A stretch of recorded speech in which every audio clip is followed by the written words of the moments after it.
Hello, welcome back to another great episode of Gaming Kin. I'm your host, Mark. With me here is Jack. Say hi. Hello. There we go. And to start things off, we're going to have a little discussion on what Bioware's got in store. Jack, take it away. Well, because we all know, kind of Bioware's main project right now is Anthem. Casey Hudson had a sit down with Game Informer. For anyone who isn't aware, Casey Hudson is the general manager at Bioware. Basically God right now. No, he's not Todd Howard. Oh, fair point. Fine, you got Jesus.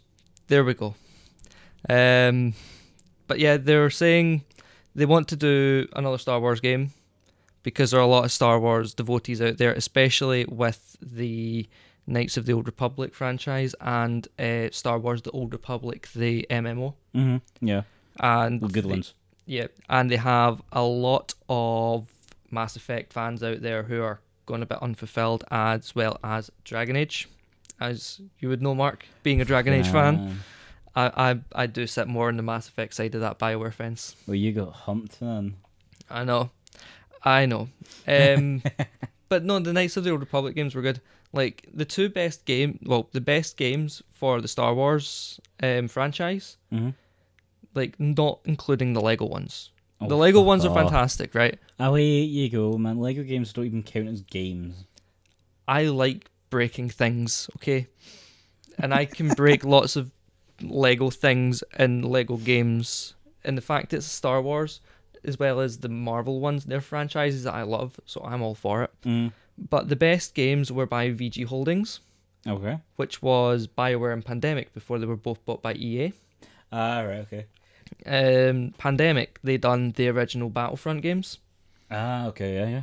and Mass Effect done Knights of the Old Republic.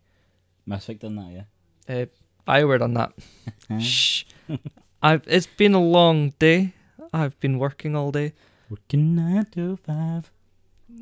Actually 8:30 to 3:30, but close enough. Doesn't roll off the tongue as well.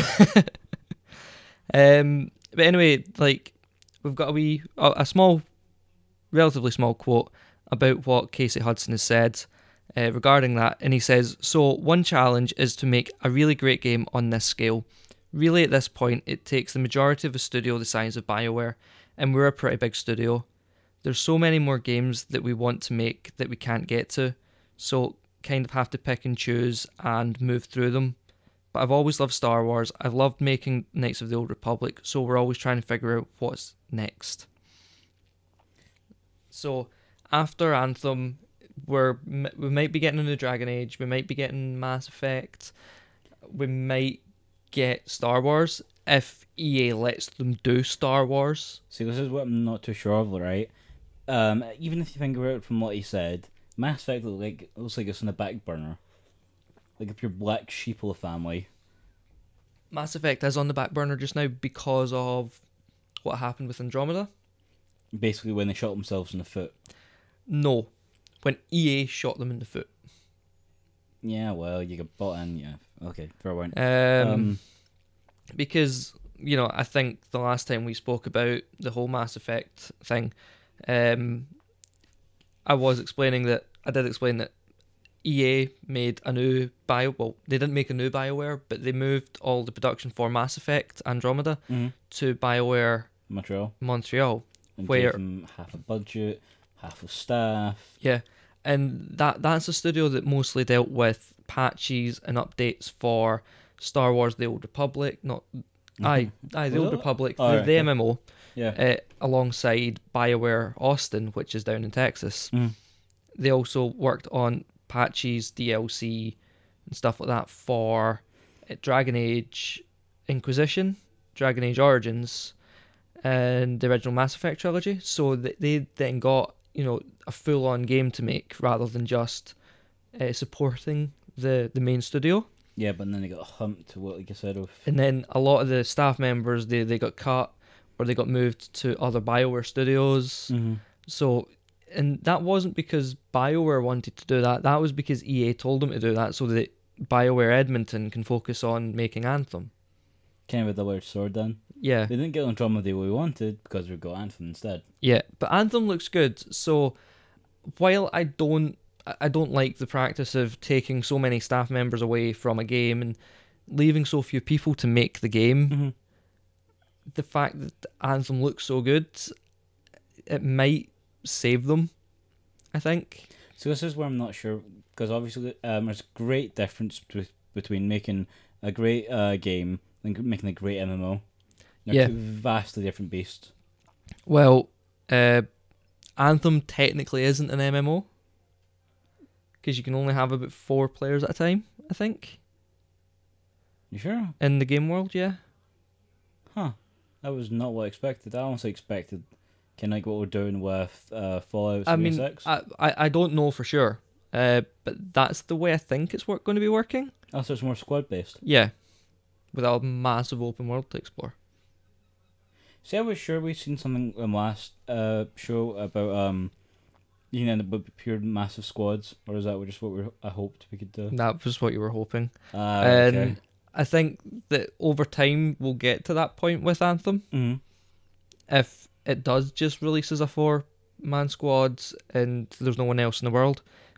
But I don't know for sure. I can't remember, really. But this is how prepared we are. Mm-hmm. Yep. Well, considering I think we decided to talk about this topic at 3 a.m. this morning. Yeah, it was a bit late. I don't care. It's a really good topic to talk about because we're both big Bioware fans. Well, yeah, when they're allowed to do their own stuff. Yeah, when they're allowed to do what they want. Because I dug out my PS3 and I've started playing the original Mass Effect trilogy again. The good one, the good old days. Yes, fighting the Reapers again. You don't think they'd have been like great villains in paper, but then you play against them and you're like, oh, you fuckers. Yep. And, but like obviously Mass Effect does need some form of retribution after Andromeda. Need to get some steam back into the franchise, so to speak. Yeah, they do, and I think like I don't know how many times I've said this, be it on the podcast, on a video, or even just to people who are BioWare fans, that what I think EA need to do is let BioWare do the Mass Effect original trilogy remastered with all DLC for Xbox One and PS4. Even though I think, well, Xbox One has backwards compatibility. Like all the BioWare games that were Xbox exclusives originally, like the original Mass Effect, which was originally an Xbox exclusive, and Star Wars, Knights of the Old Republic and Knights of the Old Republic 2, you know, making them, like, they're already available because they're on Xbox One because of backwards compatibility and the Game Pass and stuff, but I think they should like remaster it, get, you know, just no messing about with the coding or anything like that. Leave the games as they are. I mean, I don't like the fact that multiplayer was forced into the games. Yeah, it does it takes a lot away from it personally. But I would just leave that in there because that's just coding that you need to do to change all that. Just give it a fresh coat of paint. Just fix the I say fix the graphics. I say fix the graphics. There's nothing wrong with the graphics. Just you know, one's a bit ragged right now. It didn't age well, but there's nothing wrong with it. Yeah. There were great graphics at the time.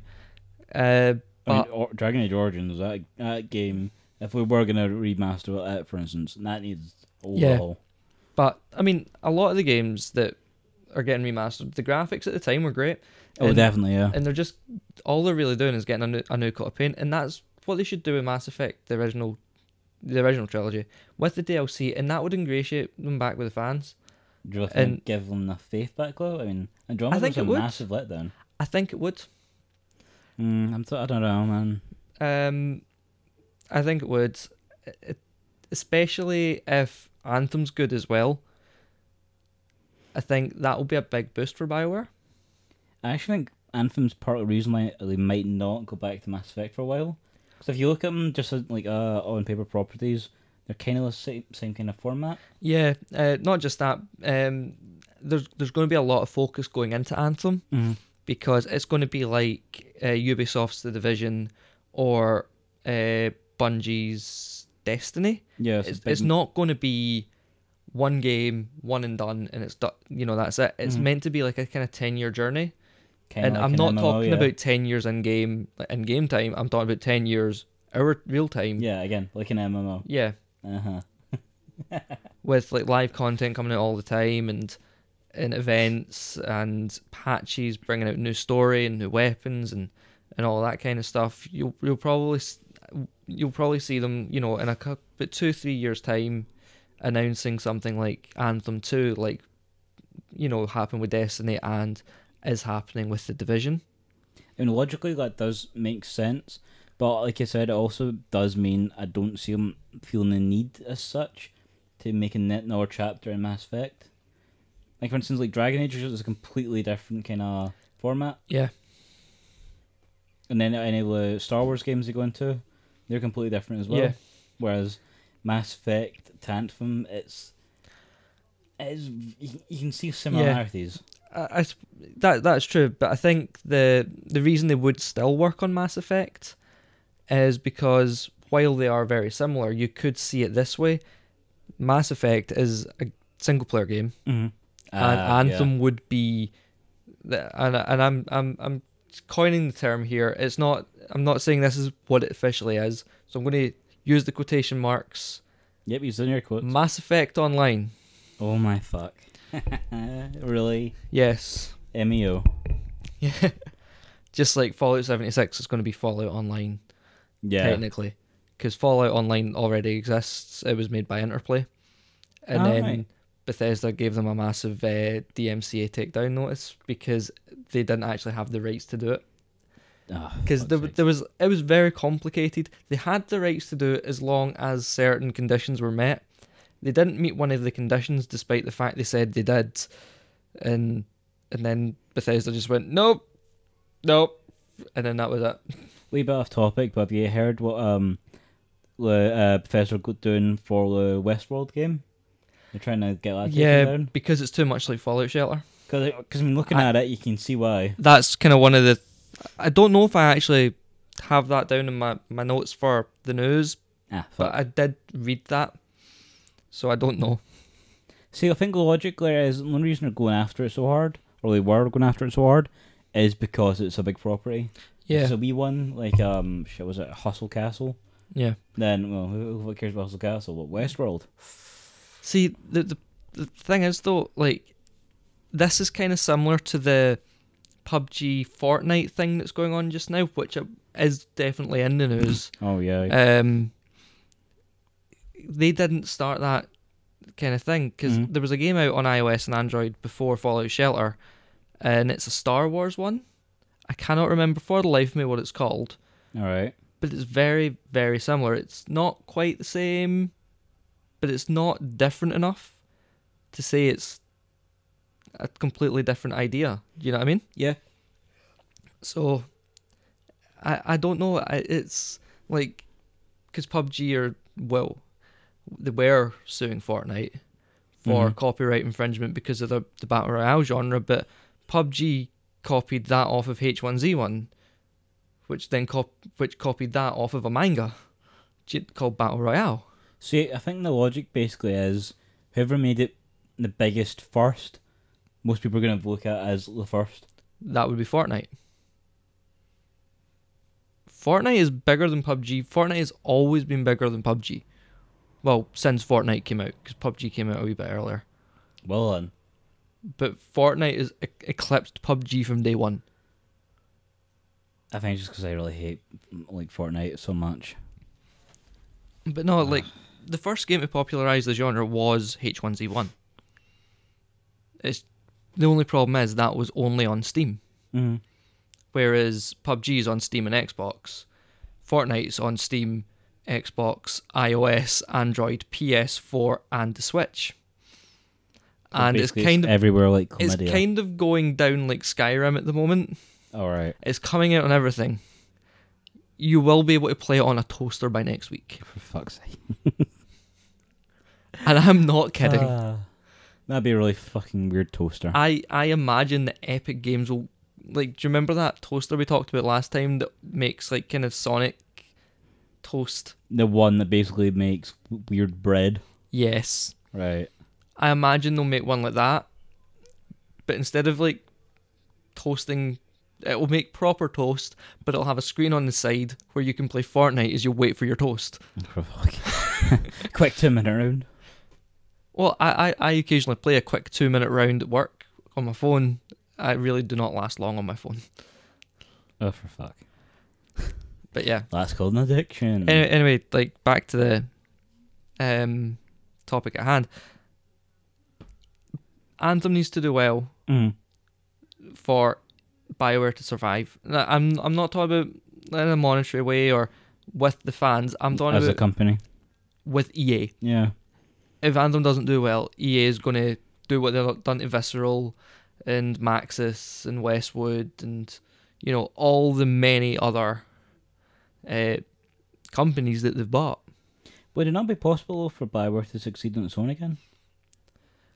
I imagine it probably would be. Especially if by being on their own, they got the creative freedom to make the games they want to make how they want to make them. Yeah. Because at the moment, they're making the games that they want to make. But with constraints placed on them by EA. But they've got to play by EA's rules. Yeah. So EA wants to have a lot of ability to monetize the games. Mm-hmm. So they've got to figure out as many ways to put in things like loot boxes or... buying the currency, which pisses me off. Or various other things. So, if Bioware had their way, they probably wouldn't have any of that. Mm-hmm. I mean, and if they did, it wouldn't be as bad as like when EA does it, you know, because when EA does it, they just go overboard. Whereas most of the because Dead Space 3 survival horror, where you have to craft things to survive. Mm-hmm. And what did EA do? Oh, we'll just put all the stuff you need to craft anything in the game as DLC. Paid DLC. That's such bullshit, man. So, it is one of those What's the point things. in shelling out 40 to 50 quid and then being like, oh wait, so I have to spend another like 20 to 30 quid just to be any good at the game? No, because you can get everything through the game. It just means that you can have all the stuff from the start of the game. Or from any point in the game you want. So basically it's That's the whole the thing. thing of like, pay to win ideology. Yeah, but however, you do not need to pay to win. It's just pay to win easier. There really shouldn't be an option for games at all. I agree. This is the idea of like when gaming gets taken away from the gamers. Yeah, like I'm. At first, I was okay with things like DLC and microtransactions. Well, DLC I've always been fine with, as long as it's substantial.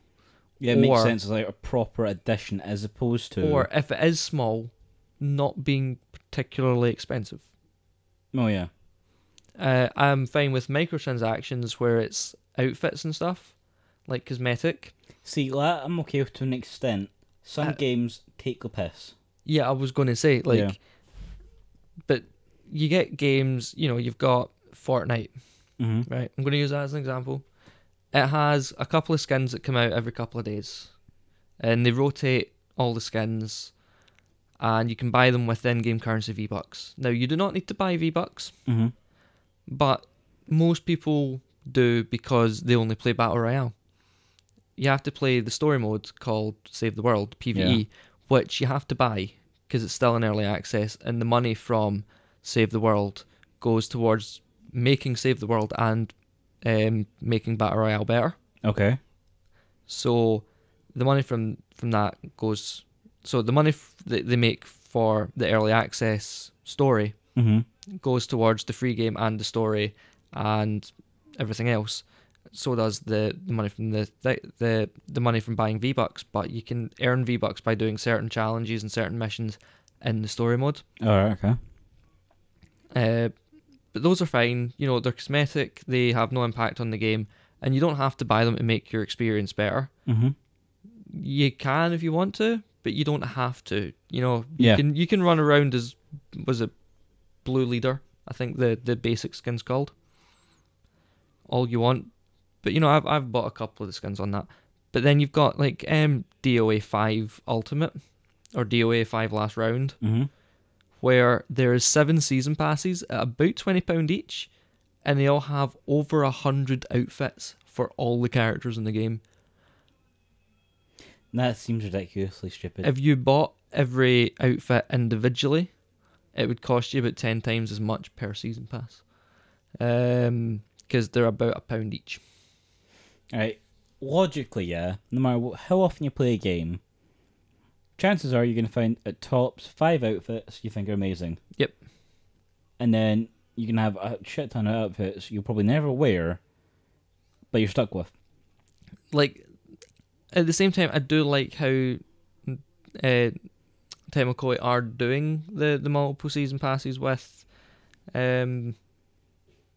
DOA 5, but I don't like the fact that they're doing it. Mm-hmm.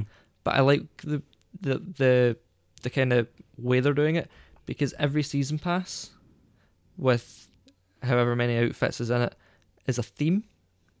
Ah, okay, I get you. So instead of going, right, I'll buy the season pass and I'll just get every outfit, you go, I'll buy that season pass because that's Christmas outfits and it's near Christmas and I'm playing online. Or I'll get that one because it's Tecmo Bowl stuff, or I'll get that one because it's Halloween. You know, they're all themed, so you kind of know what you're getting. And you would only really use it if you're playing online or streaming or something anyway. Yeah. Because if you're just sitting playing in the house, you generally 9 times out of 10 just use the default costume anyway. Because you cannot be asked messing around. Exactly. So I like that everything is kind of separate from each other, that it's all themed. But I just don't like the fact that I think there are 7 season passes now. And I think they've got one more coming out. And then that's it. Because they've got DOA 6 coming next year at some point. Alright. So it also does keep players kind of coming back to the game as well, because if you have more content, regardless of whether it's story or costumes, whatever, people are going to come back and see what they're like, and you know, they'll go, oh, I hope like whatever one is in the next game because I really like that one. You know, it does keep people coming back to the game. The best way to do it though is things like the Witcher. Like their DLC packs were amazingly big. They were like full stories. It's basically like a proper mini game in itself. Yeah. And that's the whole point of DLC. That's what it should add to it. Like I think the Blood and Wine DLC pack, right? That was £15. Yeah. And that added another 30, 40, 50 hours to the game, depending on how good you were at the game. Yeah. So, yeah, it's a great way to do it. You know, add so much more stuff to it. Or you've got Mass Effect. They had DLC packs at about £4, and it gave you about 5 or 6 missions. Yeah. You know, or characters.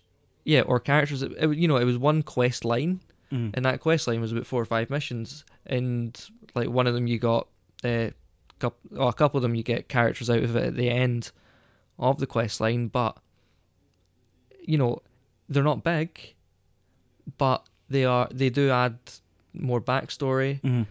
And everything in the DLC is canon as well, so it's good. And because they're small, they're not priced like £15, £16. They are only like £4 or £5. Yeah, it's like for the most part, it's sensible. Yeah, because DLC doesn't have, like, additional content doesn't have to be big. It just has to be reasonably priced, really.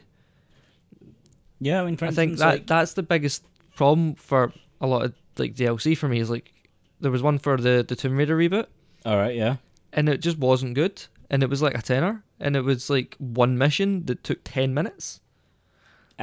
Whereas £4 for Mass Effect 2 Lair of the Shadow Broker. Yeah, it's a decent sized thing as well. That took me about an hour. Well, if I played it, just going, right, I'm going to get to the end of this and that is it, probably take me about 15-20 minutes. Yeah. Right? But I wanted to, enjoy the story and enjoy all the stuff. So, it took me about an hour because I was just chilling and playing the game as I do when I play Mass Effect. There is a sense of urgency to the game. Which is, again, Andromeda. But I don't rush myself through the game.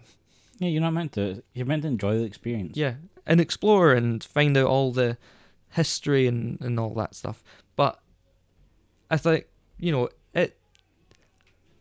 if you rush through it, it's 20 minutes. If you enjoy it, it's upwards of an hour. Mm-hmm. No more than 2 hours. Depends on your level of I'm taking my time. Do you know what I mean? Yeah. But it's, it's a reasonably priced DLC, and, it would be really cool to get that free for the PS4. Yeah. Because I would love to play Mass Effect with, more polished graphics, and I would love to do the Lair of the Shadow Broker again, because the boss fight near the end was great. I think the main thing I'd be looking forward to is with the fixed DLC it'll end for free. Yeah. For instance, you have to buy a whole different character, like DLC section just for a character to complete the game properly. Yeah. And then you get better ending as well. Yeah. And just having all that in the actual game, it makes all the difference. Yeah. I'm quite looking forward to seeing where they go with the next Dragon Age as well. That would be really interesting. And seeing where in canon the next Star Wars game that Bioware would sit as well. Oh, well, or not, they're going to maybe consider following the movies, for instance. Yeah, is it going to be... Are they going to make a video game version of the Star Wars stories? So you've got, Rogue One and Solo. Mm-hmm. Would they do one of them... Would they do, that kind of format in a game where it's not the main story that everyone knows, but it's kind of filler and background stuff? Yeah. Which is still relatively important to figure out what's going on? Mm-hmm. Or would it be following the movies? Or would it be non-canon and a what-if scenario? Mm. Or would it just be something that, someone would write as a fanfic, which isn't shipping? See, to be fair, right, even if you did create a series of games based on a what-if idea, yeah, just the sheer otherness of it would be really interesting for a lot of fans. Yeah, because I really enjoy kind of what-if scenarios. My favourite comic book run from Marvel recently was the Marvel What If Age of Ultron series. Alright. So it's what if the events of Age of Ultron were reversed and Ultron won? Mm-hmm. I've got another a novel that I read quite a few years ago called Resurrection Day, and that's a kind of what if scenario. If do you know about the Cuban Missile Crisis? Yeah. If Fidel Castro had actually managed to fire off the missiles, what would have happened to the US? Things like that. That's I like those kind of what if scenarios because there's no right or wrong answer. But yeah, fair point. It's really cool to see someone's perspective of what if. And obviously, if you can pair this kind of theory just like Star Wars, there's an unending area of possibility. Yeah. Either you would go kind of probably truly dark, maybe have Luke never be rescued or whatever. He just always goes dark. Yeah. Have him as a great Sith Lord that could be pretty damning. You could make it simple as simple, funny as maybe what's that little bastard's name? Yoda. No, I shouldn't have said little. Sorry. Big, gangly, and annoying. Jar Jar. There we go. Yeah, if you they actually made him the Sith Lord that everyone thinks he is, which would be really interesting. Yeah. I think another cool what if would be Qui-Gon had survived. Ooh, that's a good one. Or even just non-canon, right? Not even a what if scenario. Okay. Just Mace Windu the game. I don't know. I'm not sure about that. But here's where we make things even better. Right. Samuel L. Jackson does not do Mace Windu. Samuel L. Jackson does every other character he's ever played, except Mace Windu. The fuck? He looks like Mace Windu. Yeah. But he has the attitudes, or he would just say random lines from other properties that he was in. Was this kind of some Deadpool type shit? Just breaks the fourth wall consistently. Like, the only reference to Mace Windu he's allowed to make is going, "My name is Mace Windu. So Now get these goddamn snakes off my plane." Nah, so that's a straight fail. You should. Fuck it. You failed it. I can't. I've not actually seen snakes on a plane. Okay. Never. It's one of those movies you're like, do I need to see this? No. It's one of those movies that's like, I want to see it, but I think the time has passed for that movie now. A little bit. It's no longer as culturally relevant, so I don't really see the need to watch it. Except to truly understand his anger at It's these snakes goddamn snakes on this motherfucking plane. Yes. Snakes on a train. Fuck you. Simple. I think that was the sequel. Yeah, the one was his sequel. Yes, you cough and your horrible ideas. It's either that or he goes, "I've got my eye on you."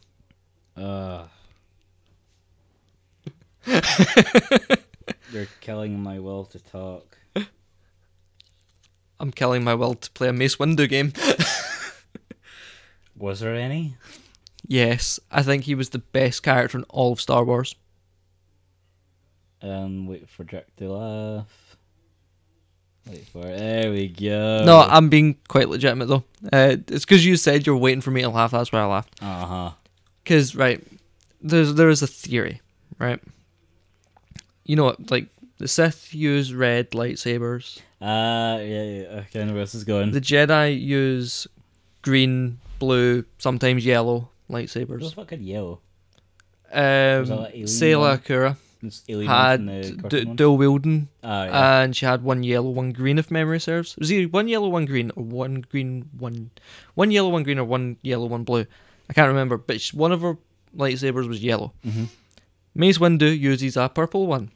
Yeah, but I can see where your argument's going with this. But He is neither on the light or the dark side. He is the balance.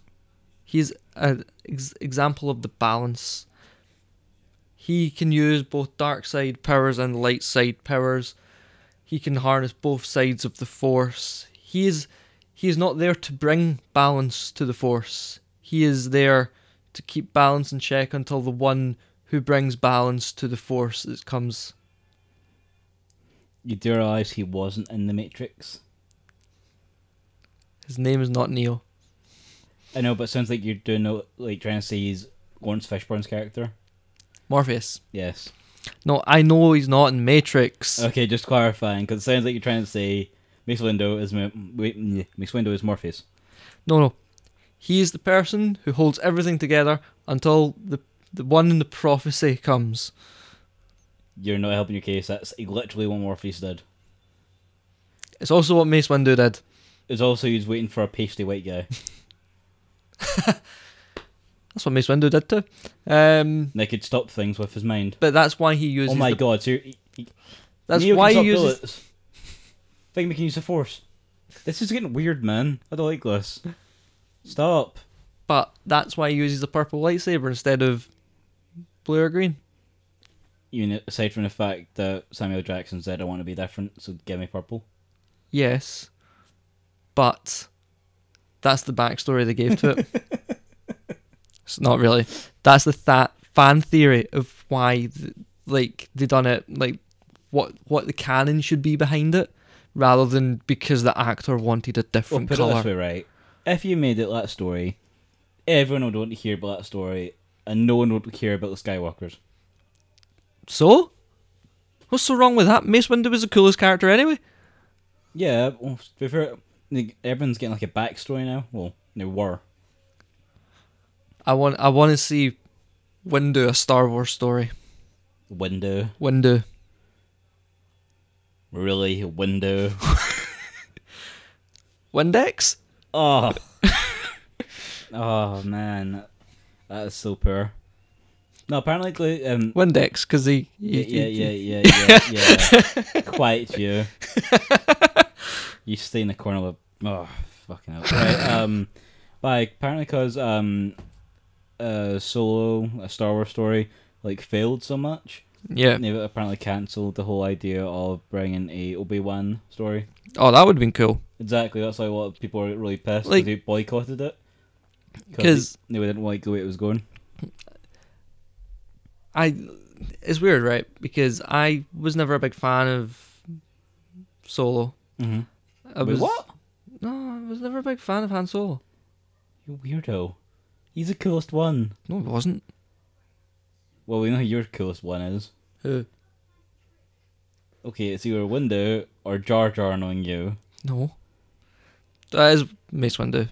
But not from that era, right? From the original trilogy. From the 70s. He wasn't in there. He wasn't in episodes 4, 5, and 6. Yeah, that's why I got really confused. Because I thought you were trying to say he was in them. I was like, I don't remember that. What? No, but from that one, the coolest character was Chewie. Oh, figured. The guy can't talk properly. Yeah, exactly. I can relate. Have you heard me fluff my lines like every 20 minutes in this podcast? Please, let's see. Use the terminology of fluff when you're sitting beside me.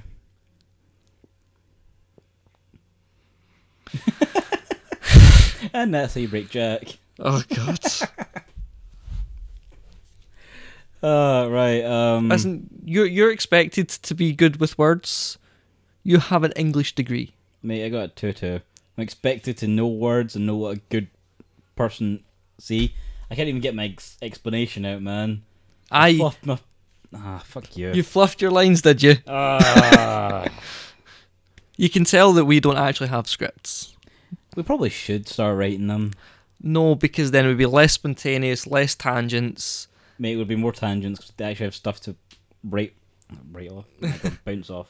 No. It just means that when we do go off in tangents, we'll know exactly where to go back to. Whereas I've forgotten our point.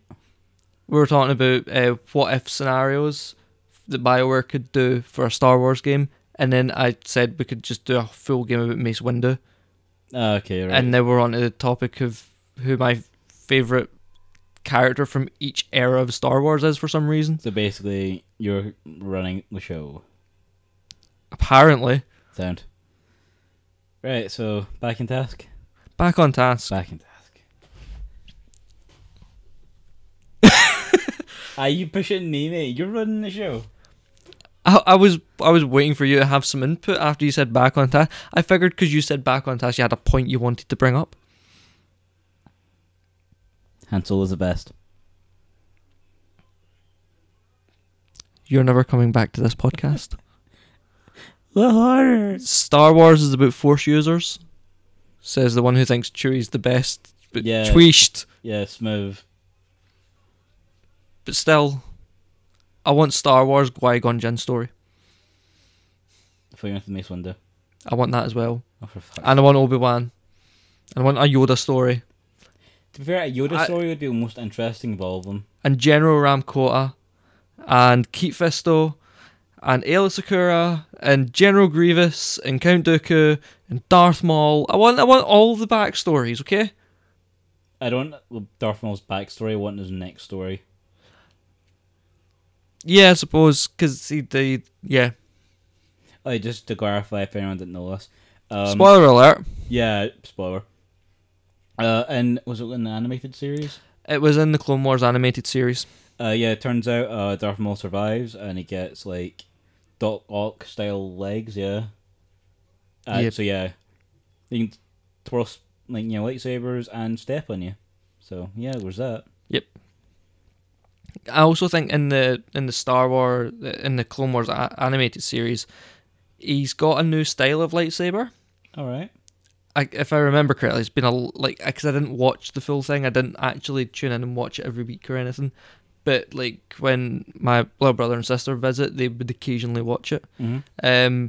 It's a double-ended lightsaber like it normally has, but he can unclip them in dual-wield lightsabers, if I remember correctly. Oh, different. I don't know if it was him, but I remember seeing something. Well, no, Grievous can do that as well. I remember seeing something where they could do that. They could like clip two lightsabers together and do it, and then they unclip them in dual wield. Sounds cool. But yeah, I would love to see like so many. Like But I don't want to see a lot of these like backstory things. I don't want to see them as movies. I want them to be video games, and I would love Bioware to make them. I would love to see these backstories from their perspective, while still sticking to canon. See, what I'd rather do is just keep making non-canon games, but set in the universe.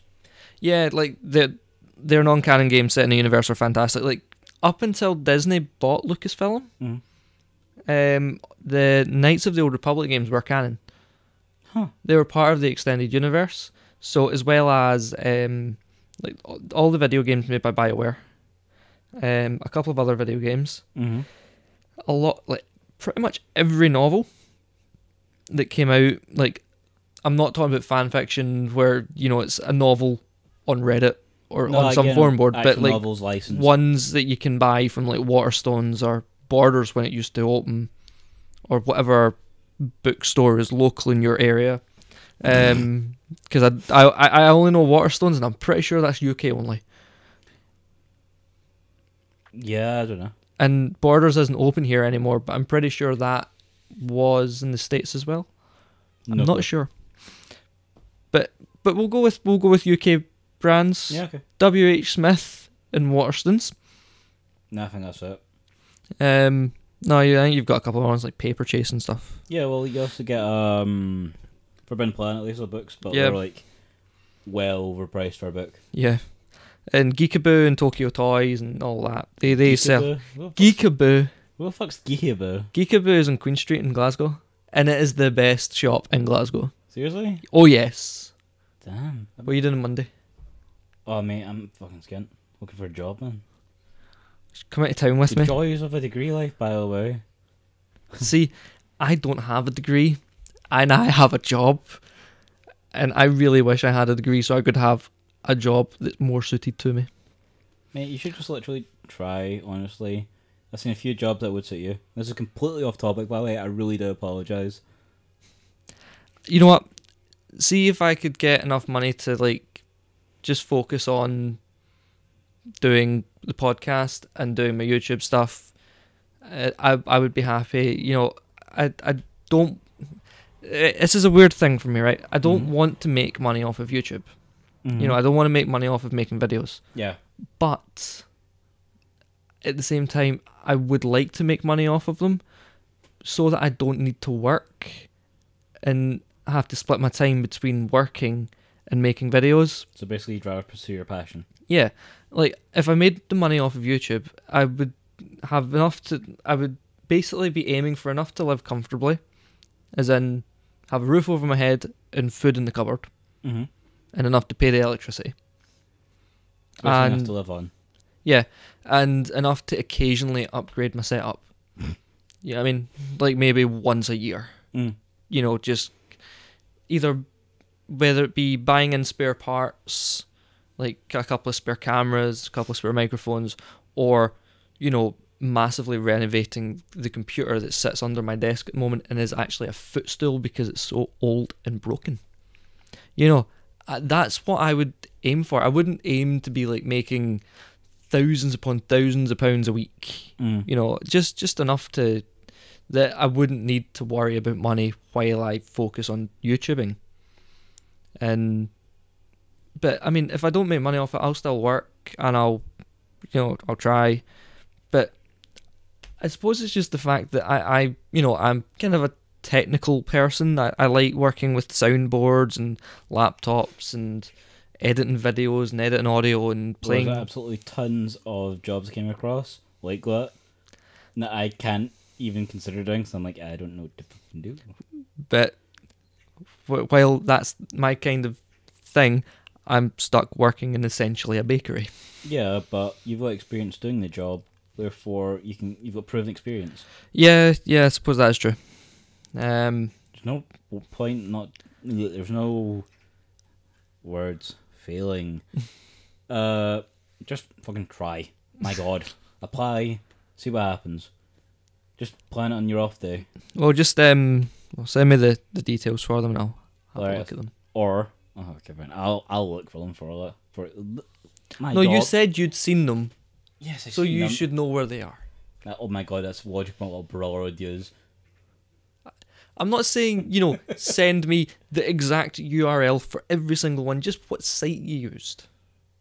Used a few, but I get your point. I'll have a look around, see if you can find them again. Because, I mean, because for all I know, all those jobs could have been on Indeed. And I go looking on S1 jobs and none of them are there and go, you lying bastard. Well, look on S1 and jobs then you go, and Indeed. And then you go, well, I actually looked on that site, and I'm like, yeah, exactly. Fuck's sake. Right, can you get back to gaming, please? Yes. Again, apologies. Blame Jack. Okay. Fuck it. I'm too tired to argue over whose fault it is. Good, it says.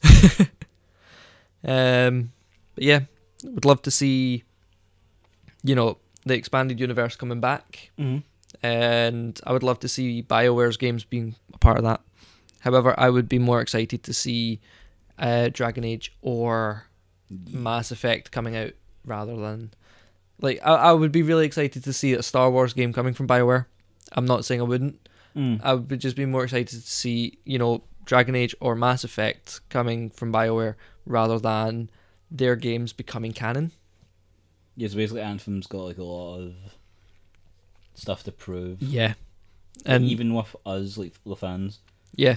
Because I'm really excited for Anthem. It looks fantastic. It looks like it'll be great fun, but there is still that wee bit, because of what happened with Mass Effect Andromeda, because we're not getting the games we've been asking for, really. We've been asking for a new Dragon Age, we've been asking for, Mass Effect, and we're getting Anthem.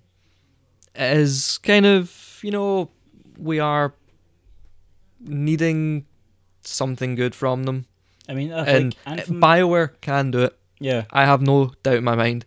It's whether they can keep EA from meddling long enough. However, EA have been looking like they're going to be changing their tone a wee bit on the loot box stance and how they're going to be doing video games. Mm-hmm. So, fingers crossed that will, mean there's less pressure on BioWare. I don't think there's ever not going to be any pressure on them. I mean, if Anthem does flop, then not only is it a flopped game, but then you're going to get a lot of fans going, wait, so you gave us this game rather than a fully realised Andromeda. Yeah. So you trashed one franchise for the sake of starting another one. I mean, there's a lot to lose there. Yeah, there is. But there is also a lot to gain if it does go right, so... But saying that, well, you might get lucky, and if we ever do give us another Mass Effect game, it might actually be the Andromeda we wanted in the first place. Yeah, it's either that or we might, they'll reboot, well, not I would say reboot the Andromeda series, but they'll continue on with Andromeda. They'll just go Andromeda 2 or whatever they're going to call, the next game in the series. But then they'll just flesh out all the bits they fucked up. And then, they'll fix everything that was wrong with the game, as long as they don't focus so much on the PvP type shit. Oh yeah, all that pish. One thing I would like I said, I'm not one for shoehorning multiplayer into a single player game. Yeah. However, with Mass Effect, there is one type of multiplayer I would have really liked. Mm-hmm. Co-op. That would have been kind of cool. I think.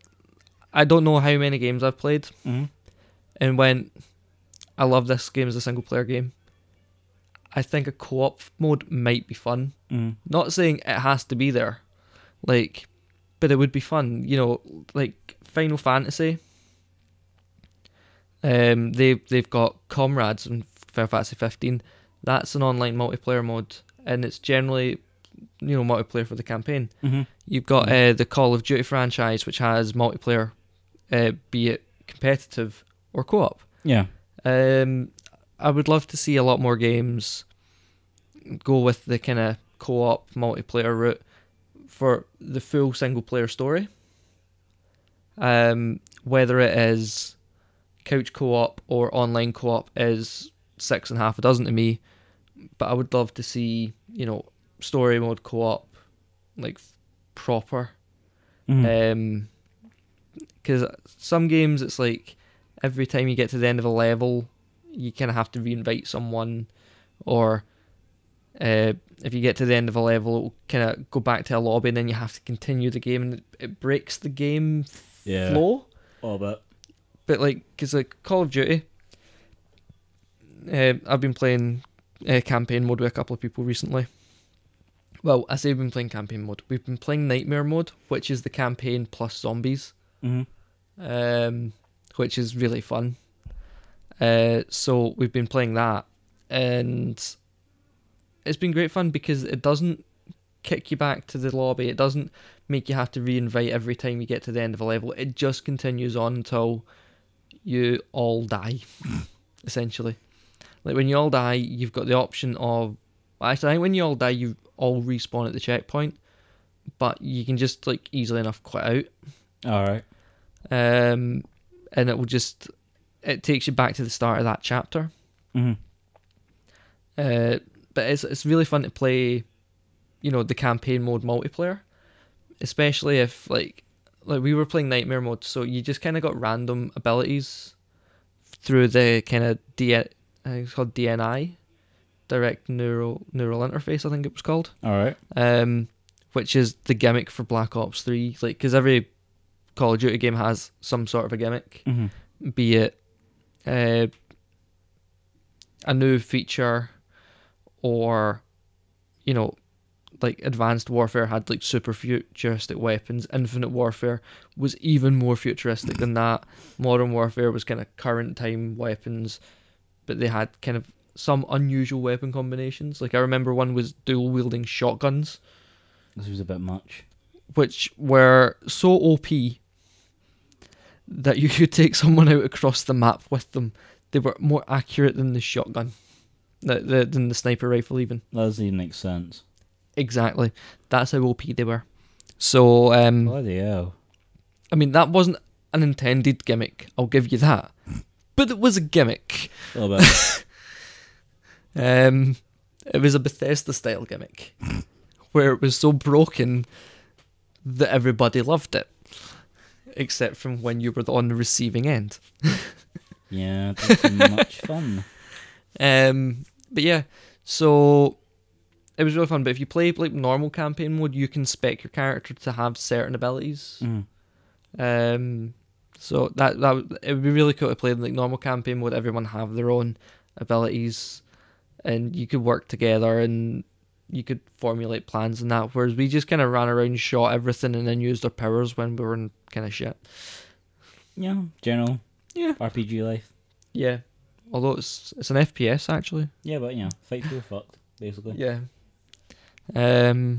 So yeah, it's really enjoyable playing campaign mode multiplayer, even if it is the kind of gimmicky campaign mode with the zombies in it.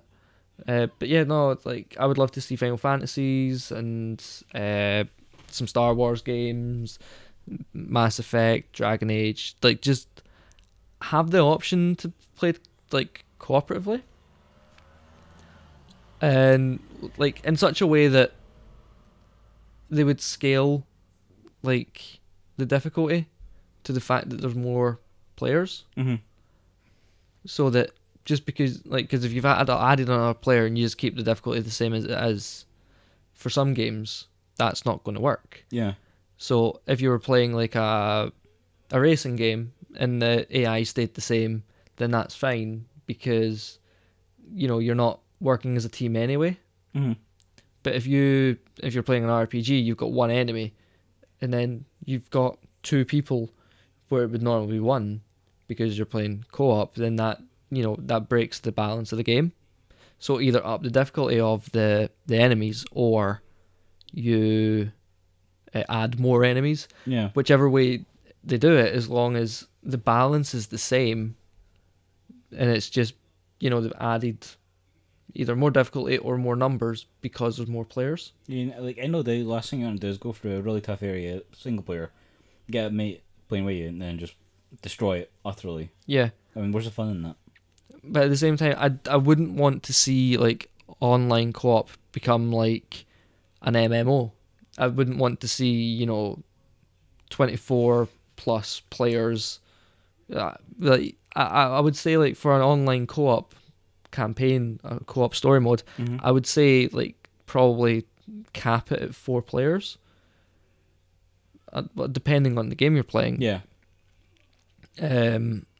Because if you're playing like a war game, like an FPS, where you are part of an army, you know, like the old Medal of Honor games or the original Call of Duty games, then you know you can have a couple of hundred players in the same team, because it would be like an army. It would be like a whole battalion. You know, it's also what you call insanity. It's what you call lag heaven. A little bit, yeah. Sometimes you need one asshole trying to shoot his own teammates. Friendly fire should be turned off all the time. But if it's turned on, carnage. Oh, the trolling. Oh yeah, definitely. Talking about trolling, right? Oh, here we go. This is something I wanted to bring up, but I didn't actually put it in the news. Okay. There was an event, a one-time event in Fortnite, and there's been a couple of them.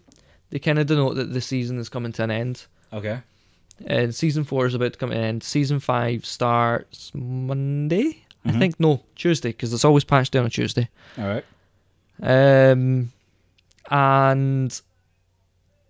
all over, like every like social media site where if there was a group of people who played Fortnite, like groups where people who play Fortnite could join, they would go into that group and say they'd all said at this time we would like a ceasefire to watch the event unfold, because there's a missile on the map in it, like I was talking about it, you know, the skulls and the TVs and stuff. Yeah. Well, that launched on Wednesday. Okay. And one guy got the record for the most kills in a game in the fastest time, because someone built a platform for everyone to go up and watch it, and this guy blew it up and killed 48 people, including himself. Fucking hell, man. In about 3 seconds. Wow. Skillful. So, some people are calling him a legend because they took the opportunity, because there was no... Epic did not say you cannot fire weapons at this time. They did not say you must obey the rules. Yeah, but if you're declaring a ceasefire...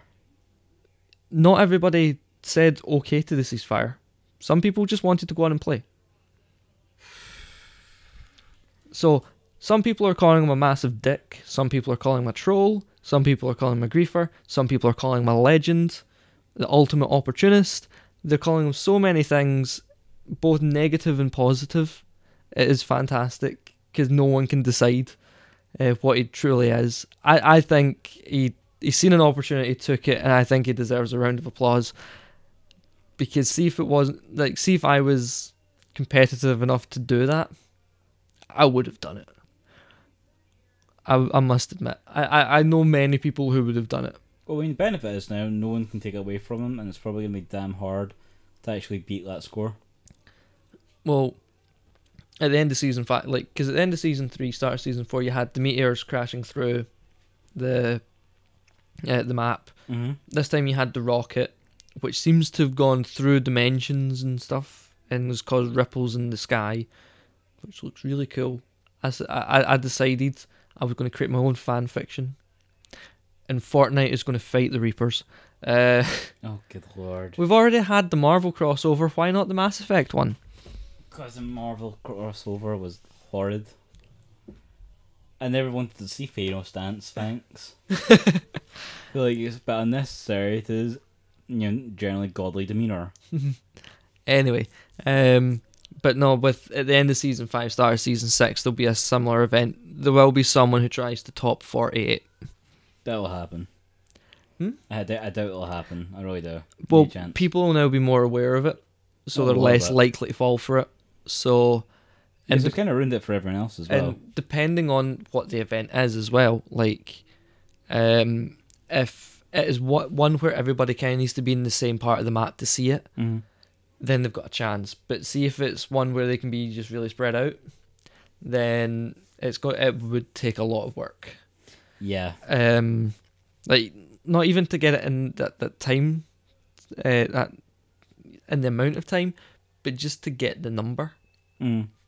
So, yeah, don't be surprised if someone decides to do that at the next one, if everybody is together. I wouldn't be. But no, it's really cool. Seeing folk do mental things like that. Different, a little bit different.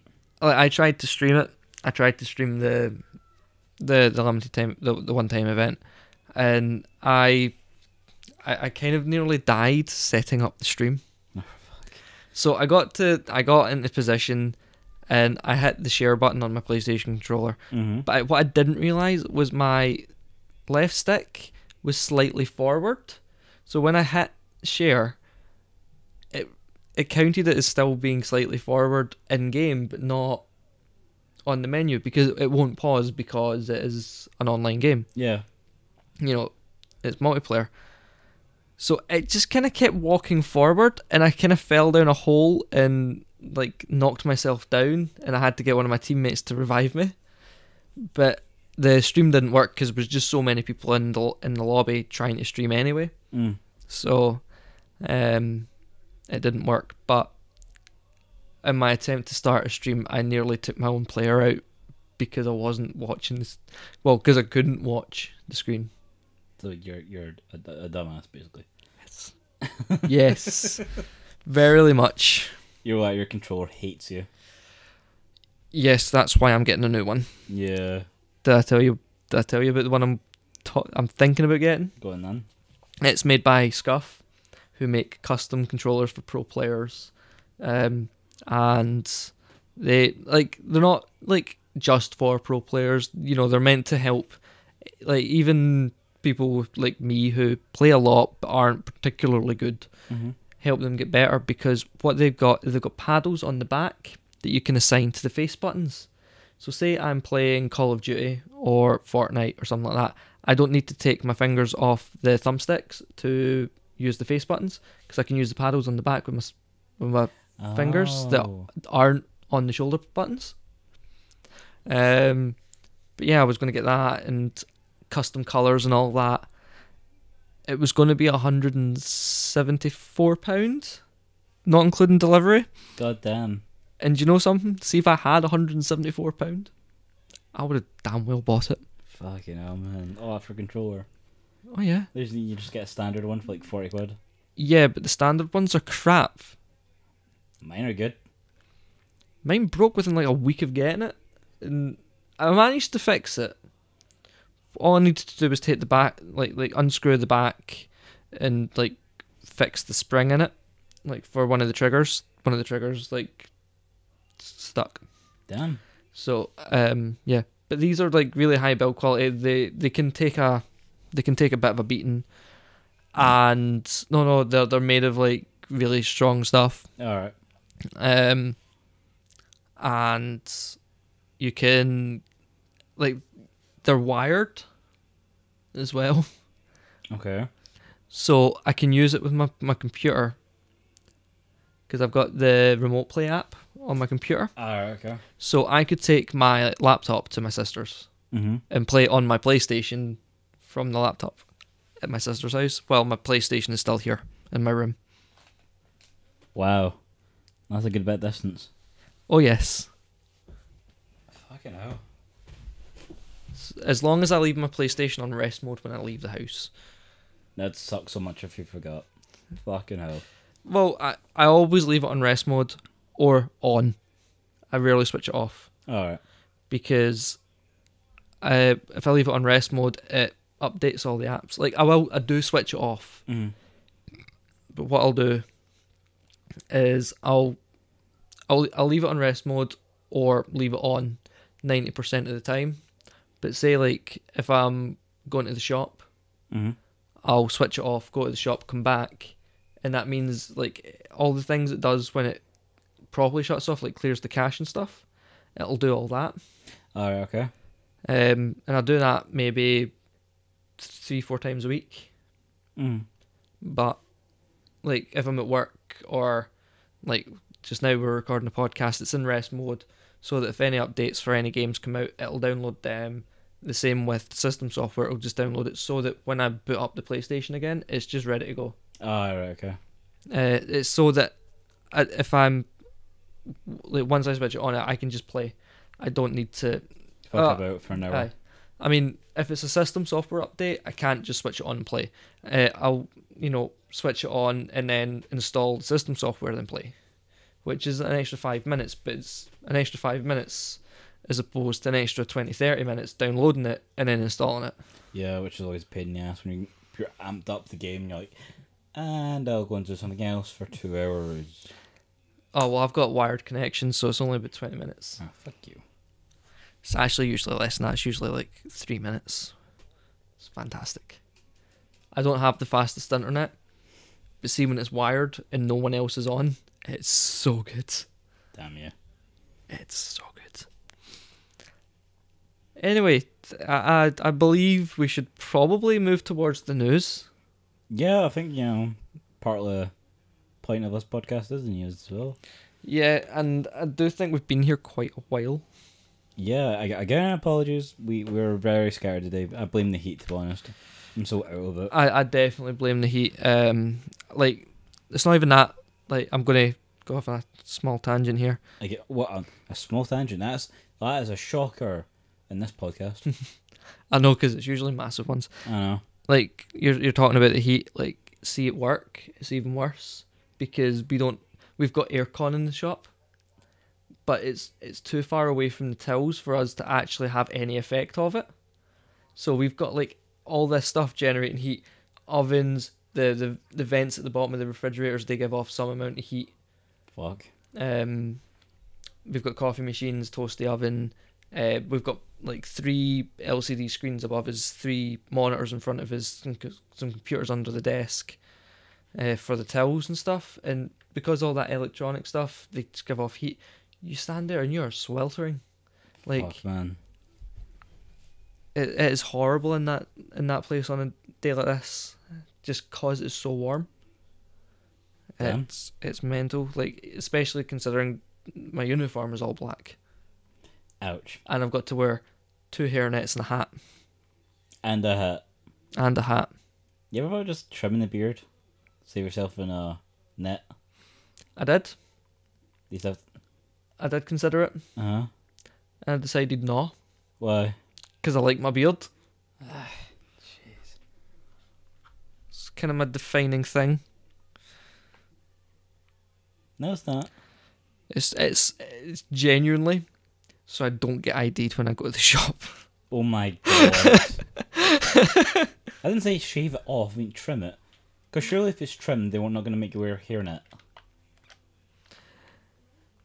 If it's trimmed, depends on who I'm working with. Like, everybody says, oh, it can be like X amount long. And then someone else will go, no, it's Y. Some people go, no more than an inch. Some people go, 2-3 inches. Some people will go, none at all.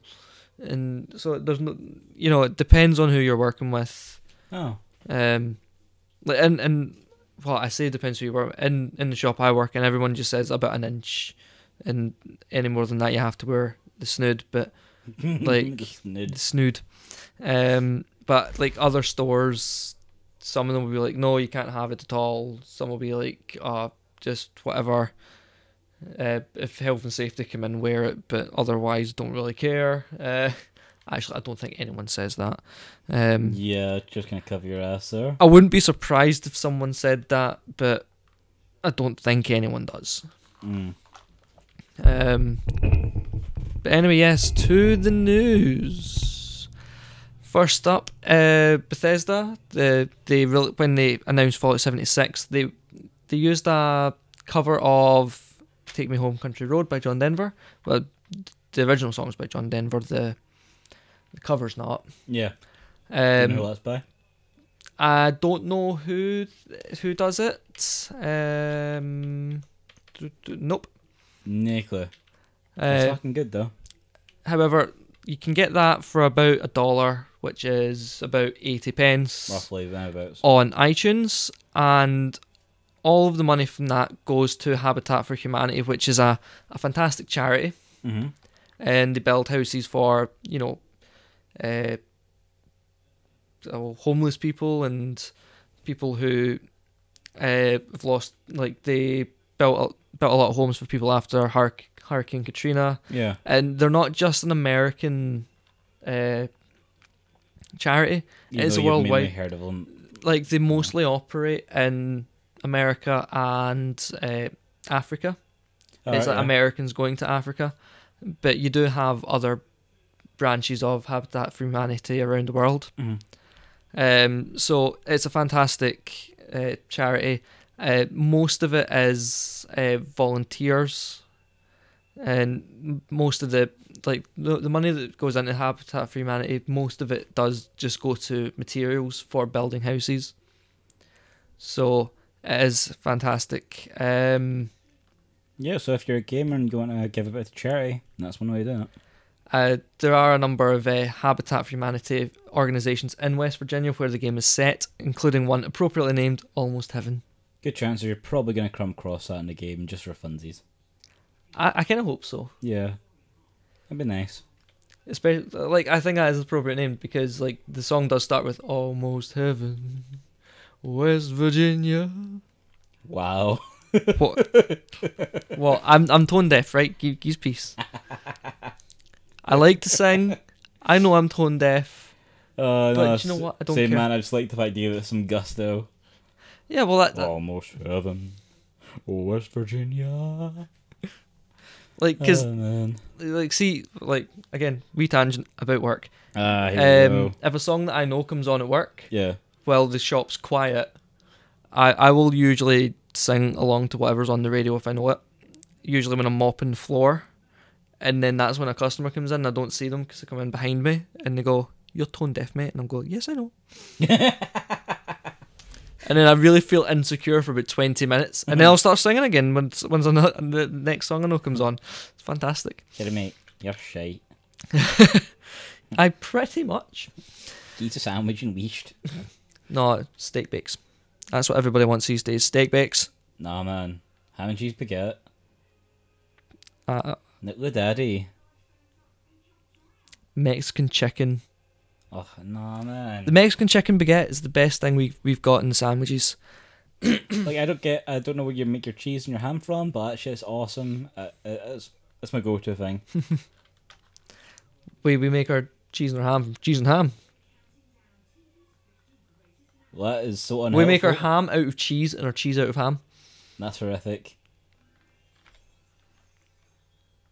The horror that goes on at your fucking store.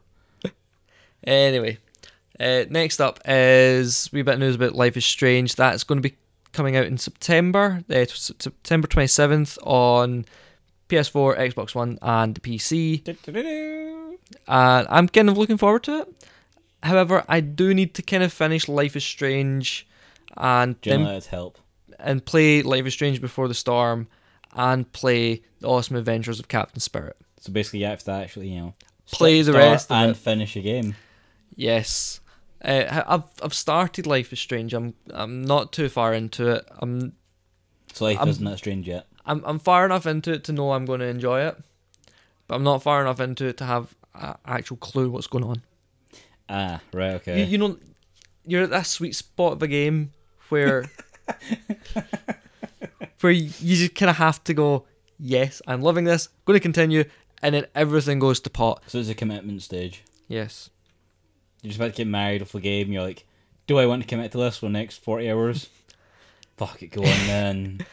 Anyway, that's going to run over 5 episodes, which will be released quicker than the episodes of Life is Strange. They'll be more closely released, just like Life is Strange was. That was released over the course of 9 months, so this should be, I'm probably thinking about 6-7 months more like, depending on the size of the episodes. So it's going to be a bit premature. Yes, but don't forget, The Awesome Adventures of Captain Spirit is free, and it does give you a wee bit of a look into Life is Strange 2, so if you are also excited for that, that is definitely worth playing. It's still not sold on that, to be honest, but I'll maybe have a look at it. A couple of weeks ago, I'd mentioned that Alolan Exeggutor was gone from Pokemon Go. Well, it's back. Oh my god. It is back. the horrifically massive thing that doesn't even fit on half the screens that you can play Pokemon Go on is back. So basically the biggest Woody in all of Pokemon history. Well, to be fair, it is handy, because if I come across one, I'll be catching it. Because, like, part of your daily... Like, you get field research and daily research. Yeah. The daily research, you do about, I think, 5 of them, and you get a couple of items. Mm-hmm. Your field research, you do all 3, and then you get the chance to catch a rare or mythical Pokemon. So, like, the last one I done, I caught a Articuno. Damn, yeah. So I think the next one I'll get would be Moltres or Zapdos, and then the other one of those 2. Mm-hmm. And then the last one I think is Mew. Alright. But one of the challenges is to catch a Dragon-type Pokemon. Now, in the original Kanto games, Exeggutor is Grass Psychic. Yeah. But the Alolan forms of all the Pokemon kind of change their typings. What about? Exeggutor is a Dragon-type. Fuck off. Yes. What kind of fucking dragon is he? Exactly. At least you can look at all our dragon types and be like, right, you're a dragon. Barring Charizard, which will forever piss me off. Let's get a quintessential dragon Pokemon, but not make him dragon. Yeah. Well, every Alolan variant is available in the game. However, Vulpix, Meowth, Grimer, and Sandshrew are only available in 7k eggs. Okay. So, like, you'll get... Like, well, you've just started playing Pokemon Go. Yes, I have. So you know about eggs. Yes. Yeah. I currently got one. It's a pain in the ass. Well, you can get 2, 5, and 10k eggs from Pokestops. Okay. And I think you also get 7k eggs. I think you only get them from friend gifts. Well, in that case, you might get lucky because I've got free gifts I don't have anything to do with. So I'll be friends with you on Pokemon Go. Sound. I'll give you a Vex code as well. Ah, cool. So I think you only get them from like friend gifts. Mm-hmm. So yeah, but Alolan Exeggutor is out and about somewhere out there. Being its really large and in charge self. So yeah, there's been no official announcement of the return of Alolan Exeggutor, but players have seen it kicking about. So yeah. Next up is Tetsuya Nomura has said that Final Fantasy VII Remake was announced too early. Fucking kidding me. And I absolutely agree. It's weird, right? Because I think games should be announced early. But you do get to the point is where you announce a game and you go, is this too early? Is it not? Too early. Because if you announce a game too late, like too close to release, and then you can't get hype. You can't build hype for it. You can't, like, it's not even particularly about building hype. Oh, so what is building hype? You get the hype train going, then you get people getting interested in it, getting anticipation builds. Yeah. But no, what I mean is, if you release, if you say I made a video game and went, it's coming out tomorrow, I've got no time to show people anything about the game. Not particularly building hype, but showing the mechanics of the game or the art style, you know. And if I do get to show people, I'm not going to show enough people for me to make enough profit day one to start working on my next project. Please or explain how this isn't to do with hype. This is all to do with hype. Kind of, yeah. You get hyped about a lot of things. I get hyped about game mechanics and lore, but you know, game mechanics and sound. You know, sound. Being a sound engineer. Like I imagine being an English literature student, you would get hyped about story. Well, yeah, story is the best thing about games. It's got a shit story. No matter how good it looks, I'm not gonna care. I know. Fortnite. It's a big cartoon. I'm not interested. It's Pokemon with guns. Oh, I don't even touch Pokemon. See, this is why I always prefer Digimon. Digimon over Pokemon any day of the week. Nah, I preferred Attack on Titan. Yeah, because that was in the running.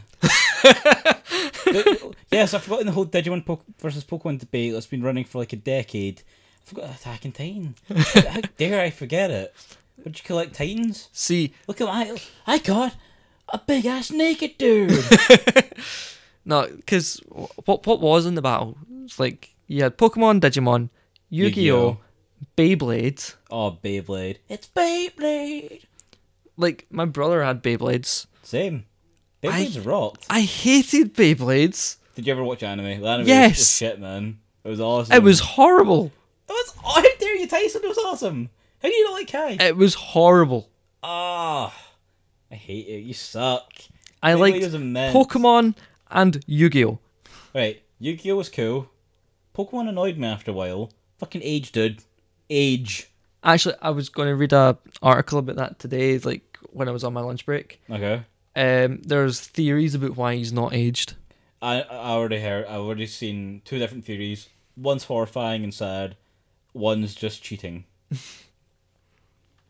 The horrifying one is dude's in coma. Yep. Yeah, from the first episode. Yeah, utterly horrifying. The next one is also from the first episode. The first Pokemon he ever sees is a Ho-Oh. Yep. And apparently, if you see a Ho-Oh, is it Ho-Oh? Ho-Oh. Ho-Oh. If you ever see one, you can make a wish. And he made a wish to always be in a Pokemon adventure, never grow old. That's kind of cool. But it's also cheaty as fuck. I've heard. I didn't hear that one, but I did hear about the Ash and the Coma one. And realistically, if they ever made that canon, you're gonna traumatize some kids, man. Yeah. There's a lot of episodes that have been banned outside of Japan because they would horrify kids.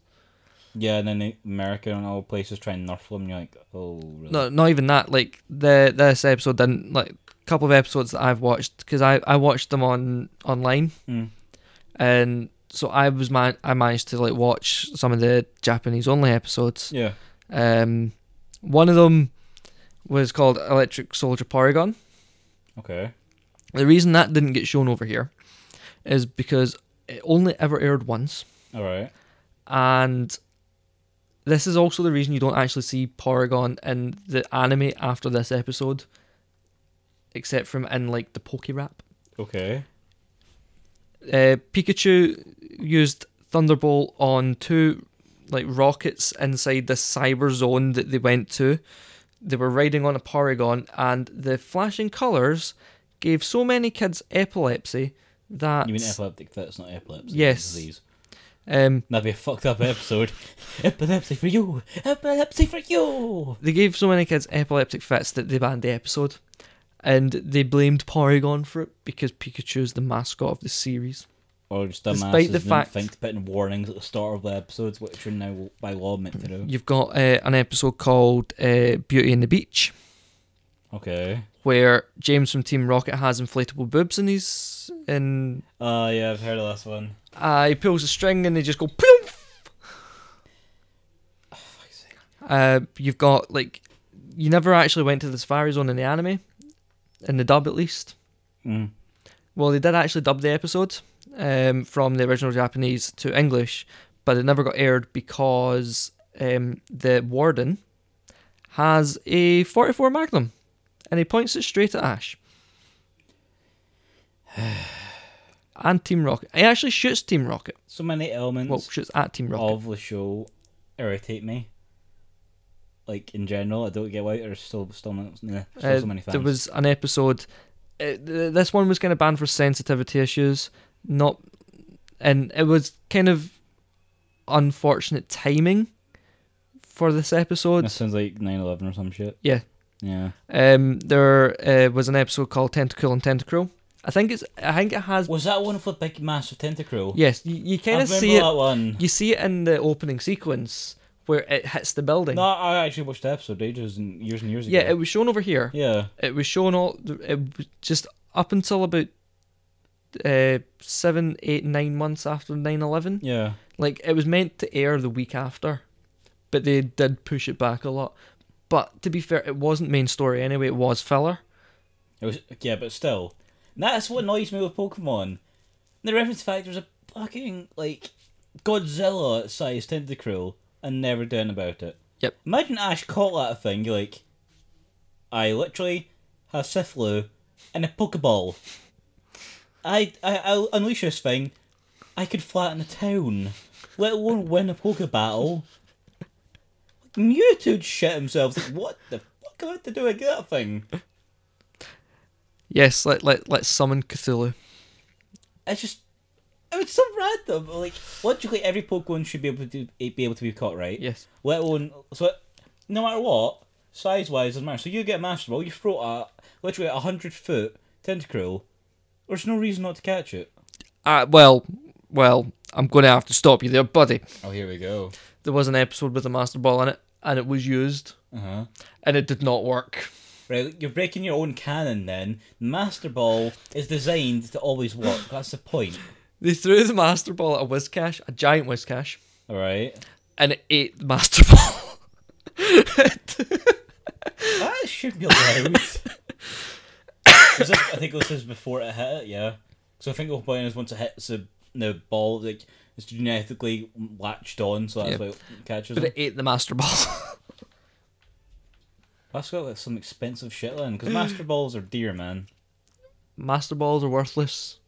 And you mean priceless. 6.5 a dozen. It's really not. It's completely different. Regardless, either way, if you try to sell the Master Ball in the shop, in Pokemon, you will get nothing back. Because they will be like, I don't know what to do with this. This is way beyond my pay grade. Look at this stinky Pokeball. This is what I deal with. What you've got is a Cadillac of Pokeballs. I can't put a price in that. Go away. You're giving me a heart attack. If you're going to call like the Master Ball the Cadillac, It's expression. Everyone uses a Cadillac. does that mean that the Pokeball is a 1996 Fiat Panda? Sure. You're way too specific. I'm like, alright then, sound. It can be the panda if you want. I have a question for you actually, Mark. Oh, fuck you. Since we've been talking about Pokemon, we've mentioned Pokemon Go. Yep. What team did you pick? Or what colour did you pick? Blue.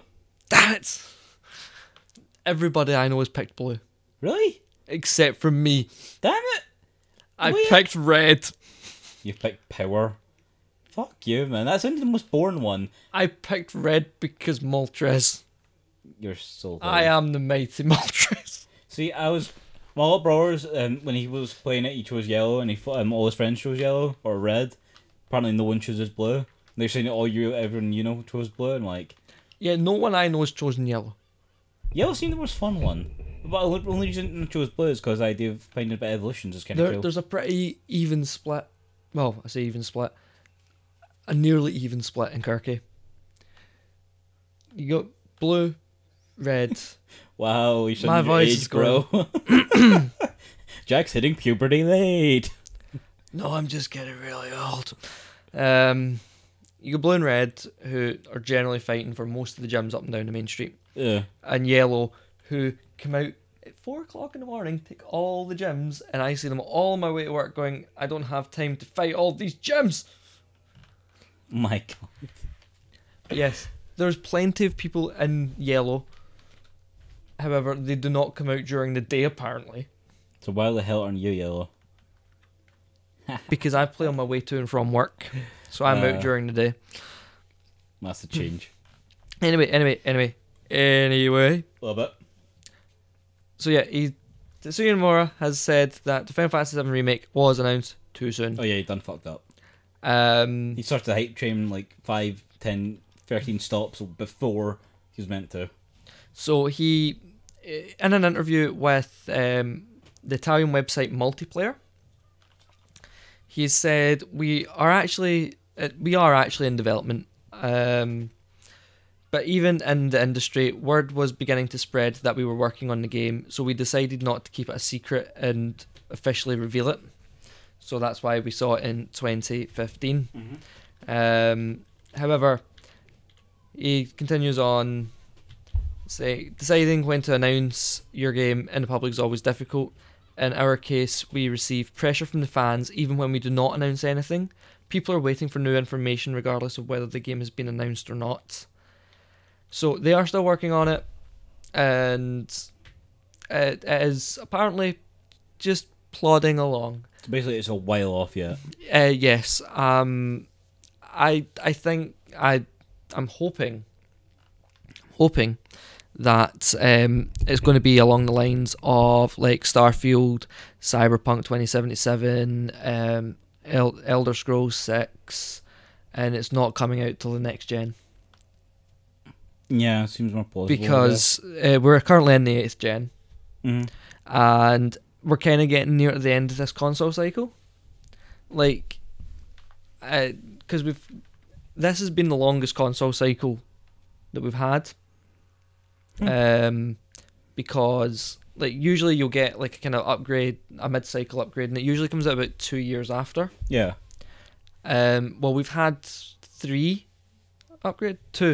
So you've had like the PlayStation 4 and the Xbox One, the PS4 Slim and the Xbox One S, I think, and then the PS4 Pro and the Xbox One X. Yeah.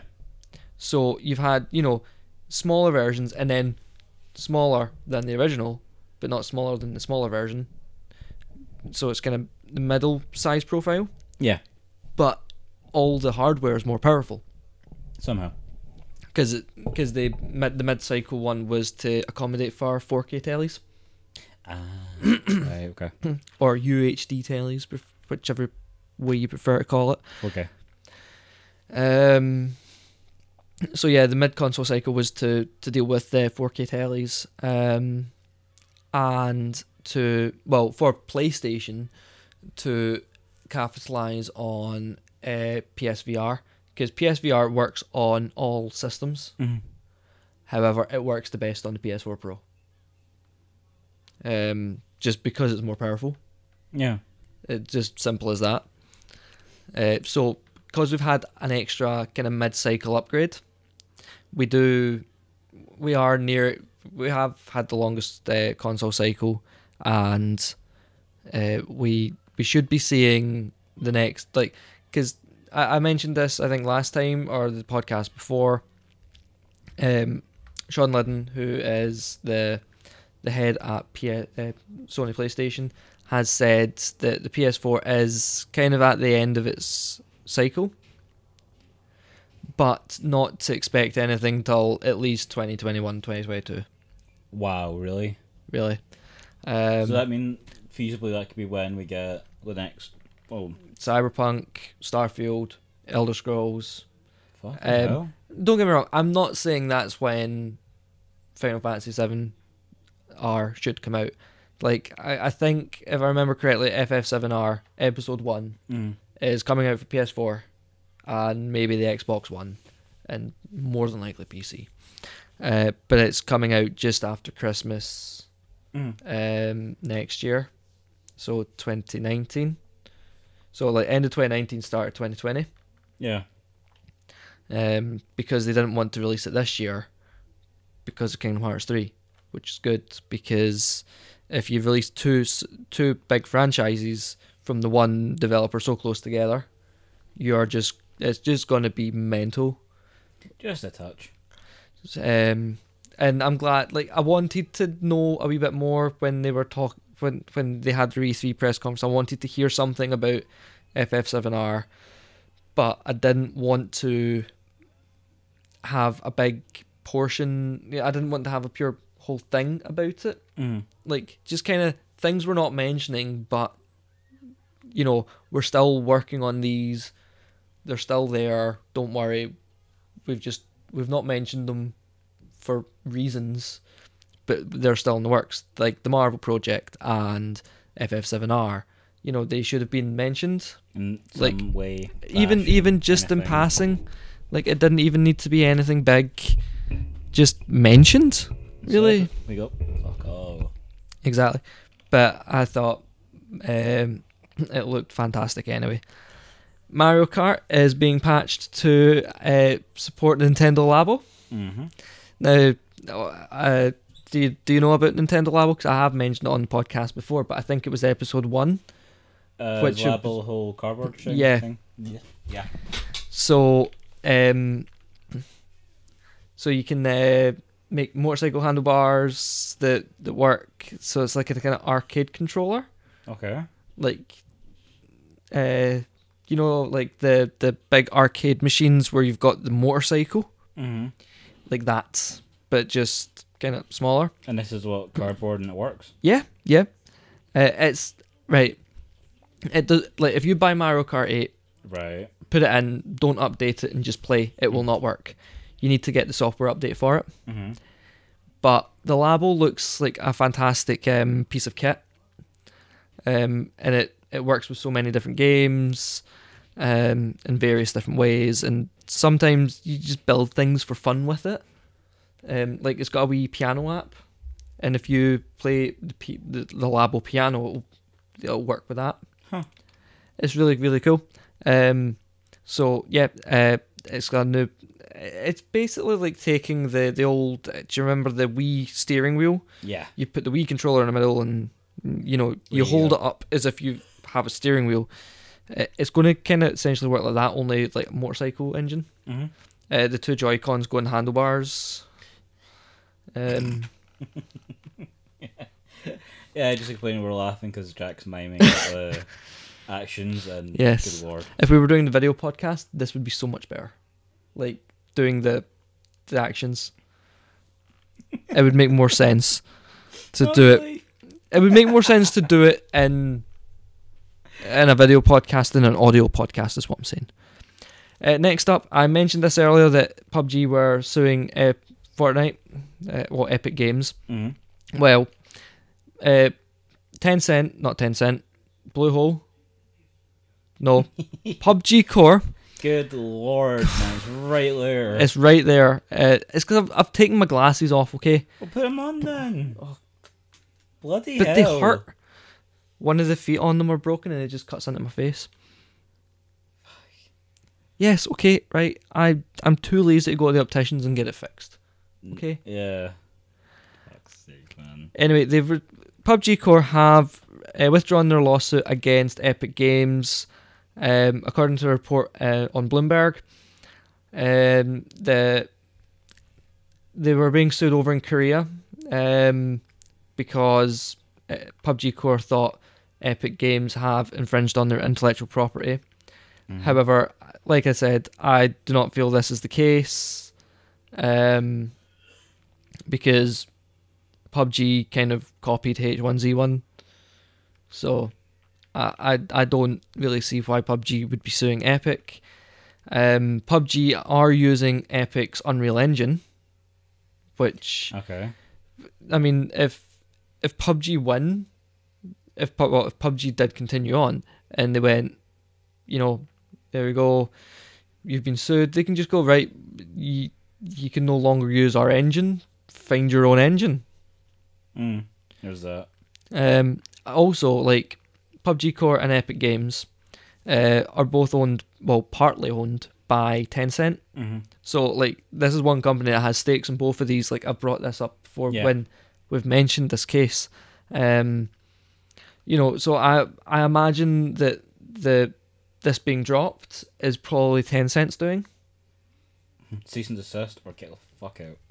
And pretty much. So, I wouldn't be surprised if Tencent had a dealing, and they've got some representative from Epic, some representatives from PUBG Core, and just went, sort it out, no legal action, come to some sort of compromise. Mm-hmm. And on the note of Fortnite, when Fortnite launched on the Switch, people noticed that they couldn't log into their accounts. Okay. Because Fortnite is cross-platform. Yeah. However, PS4 does not work with Xbox or Switch. Like, you can't play against them. You can't log into your account if it's been used on a PS4 on one of those two devices. You can log in on a Android, iOS, or PC if you used it on the PlayStation, but not on Xbox One or Nintendo Switch. A lot of people didn't really complain about not being able to do it on Xbox One because generally when you start a game like that on one system, you wouldn't switch over. Plus, PS4 is better enough. But the thing with Nintendo is it's part home console, part portable. Yeah. So you can play Fortnite on the go on the Nintendo Switch. You can't exactly take your Xbox One out and walk around the street playing Fortnite. You know what I mean? Yeah. Sony released a statement addressing this. And basically what they said is we have over 80 million consecutive users on, concurrent users on PlayStation Network, most of them playing Fortnite at some point or another, blah, blah, blah, blah, blah, safety for our players. And everybody was just like that, no, because the safety for our players, but it wasn't even addressing Fortnite, it was addressing cross-platform in general. Yeah. Now, some cross-platform games I can understand Sony saying no, like Minecraft, because to play Minecraft, you need a Microsoft account. So instead of making you get an account for a rival company, like their biggest competitor in the their second biggest competitor in the gaming market, because I think Nintendo is kind of pushing up there now. I mean, depending on whether you take into account the DS line as well as the Switch. I'm taking all console formats, like handheld and home consoles and stuff. So, like, I think actually Nintendo are even bigger than PlayStation. Feasibly, yeah, maybe. So, they don't want, them having to make an account for their competitor to play a game on their system and things like that. But their original answer was just complete nonsense. It annoyed everybody because Epic want cross-platform, Nintendo want cross-platform, Sony originally wanted cross-platform when they were kind of losing the console race to Microsoft in the kind of Xbox 360, PS3, back in the 7th gen. But now that they're leading in the 8th gen, they're like, nope, because Microsoft were saying no back then. But now Phil Spencer, head of Xbox, he is open to conversations with Sony, with Sean Lydon. Reggie Fils-Aimé, who is president of Nintendo of America, he is saying the same things. We want to work with all the formats. But these are the guys who they're not winning the console race this generation, so they want to do that because it means a bigger player base for Fortnite and other cross-platform games, regardless of whether it's on their system or not. But Sony are not playing ball. But Sean Lydon has said, we're hearing it.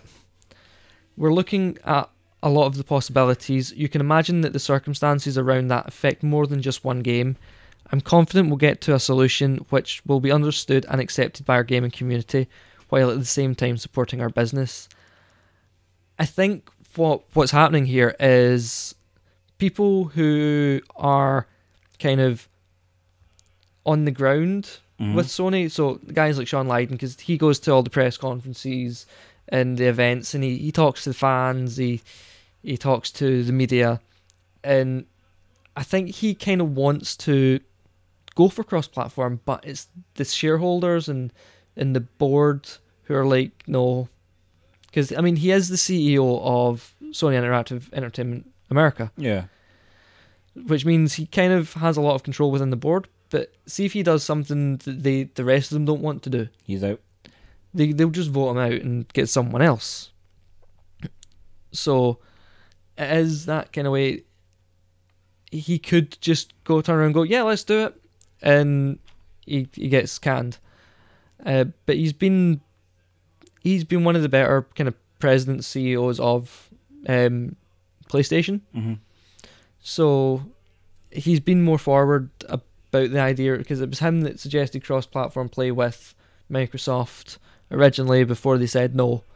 But now he's saying no. It could be a wee bit of, could just be to be spiteful because they said no in the last generation. I'd really hope it's not something that childish. I hope it's not something that spiteful, but it is still a possibility, So, they're kind of hoping that they're probably hoping that the situation calms down before they have to make a decision, or either that everybody forgets about it and then they don't have to make a decision, But the issue with that is one of the games that is coming out soon, which we'll get to later on, won't be cross-platform because Sony don't want to play ball. Okay. Anyway, do you remember the game Bomberman? Roughly, sort of, maybe. Well, Bomberman is out for the Switch. Been out. I think it was a launch title for the Switch. Either that or it came out like not too long after the Switch released. Well, it's out for pre-order on Xbox and PlayStation just now. I think it comes out next week. And Metal Gear Solid Snake, Naked Snake, and Raiden join up for Super Bomberman R. You also get, it's already got Master Chief Ratchet from Ratchet & Clank and Pyramid Head from Silent Hill. The fuck? Yes. So they've been added to the game, and a wrestler as well has been added to the game. Or is it go Rock or Cena? Neither. Oh, okay. It is Xavier Woods. The fuck? He's part of the New Day. Oh, Jesus, right. He's the one. Have you even seen any wrestling Not really. in the last 3 years? No.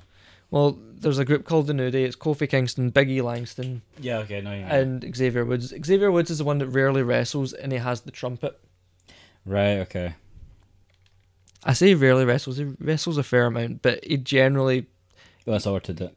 Yeah, he's kind of like the Jimmy Hart of the group. So yeah, they're all in it. So they kind of look like pop figures because that's like just because of the big square heads. But then, I mean, that's Bomberman. Yeah. So Bomberman had that look before Funko Pop figures came out. Anyway, so yeah, the Metal Gear guy, like Raiden, Naked Snake, and Solid Snake, they've brought a version of Mother Base as a playable stage. Mother Base from MGS5 for anyone who doesn't play MGS. So yeah, David Hayter, who is the original voice actor, has returned to do the voice for both of the characters. Although Quentin Flynn, who done the voice of Raiden, like, because I always say Raiden, but then I go, is it Raiden? I've heard Raiden before somewhere. Different spelling, I'd imagine. No, it's the same spelling. That pisses me off then. Well, he's not involved in the game. So yeah.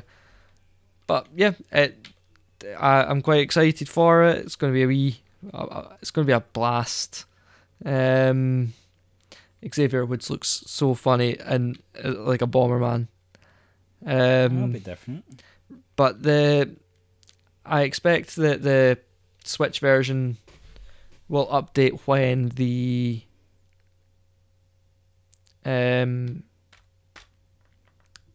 games go out on the other consoles. I was trying to figure out my words there. Konami expects that to be up soon. But yeah, there are other Konami classic characters. I expect we'll probably see a couple more characters kind of coming into the game as well, like based on characters from other franchises. And it'll be really cool to see. Well, if that is the case, if there are more characters coming, it'd be really cool to see who comes up next. Yeah, could be really insane after a while. Yeah. I get Pokemon. Maybe. You never know what you'll get. Right, do you remember I was talking, how long ago now? 3-4 months ago? Talking about Steam Spy closing down? No, but continue.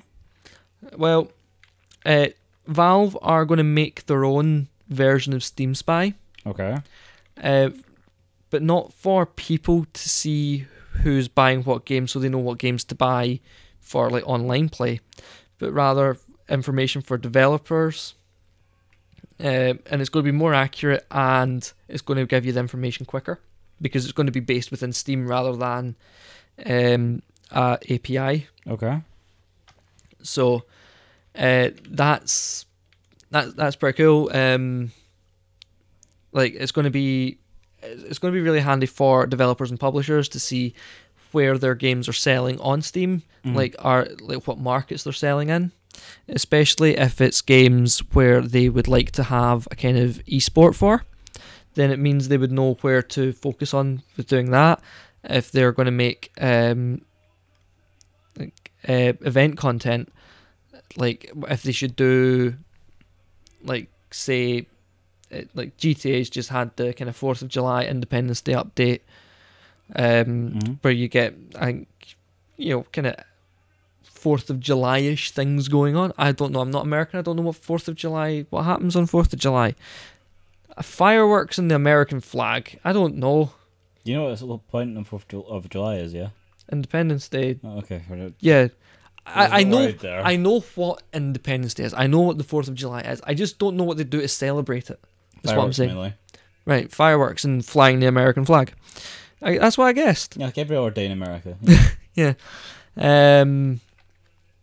But, if they were going to do that, then, if a game sold really well in America compared to everywhere else in the world, they could do like kind of 4th of July content around about now, and Thanksgiving in October, November, September. I don't know. It's so hard. November. I'd argue it's November, because I always talk about the Thanksgiving, then it's basically Christmas. Do you know why I thought October? Canadian Thanksgiving's in October. The fuck's Canadian Thanksgiving? I don't know. I'm not Canadian. Now? No, I have family and friends in Canada. You're just not like American and like, we just fucking live here but we'll have Thanksgiving. No. It's Canadian Thanksgiving. Right, so normal Thanksgiving is instead of turkey you have Timbits. What? Timbits? Donut holes. Fucking say that then. They're called Timbits. Where are we? Where are we? Scotland. Okay. So why did you think I'd know the Canadian version? Because there's a Tim Hortons up the road. And they sell Timbits. God damn you. Shut up your Canadian stuff. Anyway. Aye, that one. Anyway, yes. So, Steam Spy would be great for developers and publishers so they can figure out what kind of additional content to put out if the majority of your player base is in a certain market. They can make the events relevant to that market. Like over here, you could have costumes for Halloween. That's what you got for over here? Costumes for Halloween? Well, yeah. Right, hear me out, right? Everybody knows about trick-or-treating all around the world. Yeah. However, it's meant to be called guising, and it's a tradition that was started in Scotland. You dress up as something scary to scare away the evil spirits. It's a Scottish tradition. Yeah, and then the rest of the world stole it. All Hallows Eve, little Samhain thing. Wearing masks so you don't get taken away to Underworld. Yes, I know. But it was started in Scotland, which is why I used it. Uh-huh. What did you want me to do? On Burns Day, just have everyone dress up as haggis? That'd be kind of cool. Or just, like Rabbi Burns. Or that then. Guy Fawkes. Nah, it's more English than Scottish. Yeah, but we fucking celebrate it harder. Yeah. Yeah, we get drunk and have bonfires instead of just having bonfires. Because we're Scottish. I think it's not even like we celebrate it like him losing. We celebrate the fact that you fucking tried. Good man. Pretty much, yeah.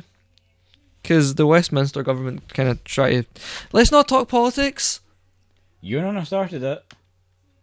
You said Guy Fawkes. Yeah, because it's a fun holiday. And the best you could come up with is guising, and that just seems to be a hot topic for two of us. I like guising. Good for you. It's called trick-or-treating. Anyway. Next up, we were talking about the live-action Sonic movie. Oh god. I'm so confused with this. When it says live-action, I was thinking like a dumbass. I'll be quiet sounding like a dumbass. Do you truly mean live-action? Or do we mean... Do you remember Scooby-Doo? Where all the human characters were were actual people. Barring Scooby-Doo. And Scooby-Doo and Scrappy-Doo were CGI'd into the movie. Oh lord, really?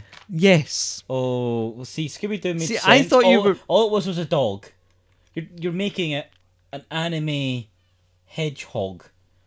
Unless it actually looks like an anime hedgehog, I'm going to be so confused. See, I thought you were going to I thought you were all knowing at the second part of that headline there, right? Man, end of the day, nobody's gonna do a good Eggman. Nobody. True. Well, anyway, maybe John Goodman could be kind of cool one. Maybe I'd pick Sylvester Stallone. Really? Hope you're taking a piss. I just want to see subtitles. But yeah, I have a condition, right? And it causes my face to be a bit unsymmetrical. And he's got the same thing as me, right? He had plastic surgery. Yes. But no, he got the plastic surgery to correct it. You sure? Yes. Okay. That's why one eye's half closed and his mouth kind of droops at the side. It's why it looks like he's had a stroke. Oh. Alright. He got plastic surgery to correct it and it just kind of didn't work. Kind of made it worse. Mm. But no, yeah. So I'm showing solidarity with my brother in arms in that one. No, I'm kidding. No, I think he could be good at it. Right, anyway. Like, I'm really confused. Also, I thought Robotnik and Eggman were two different characters. No.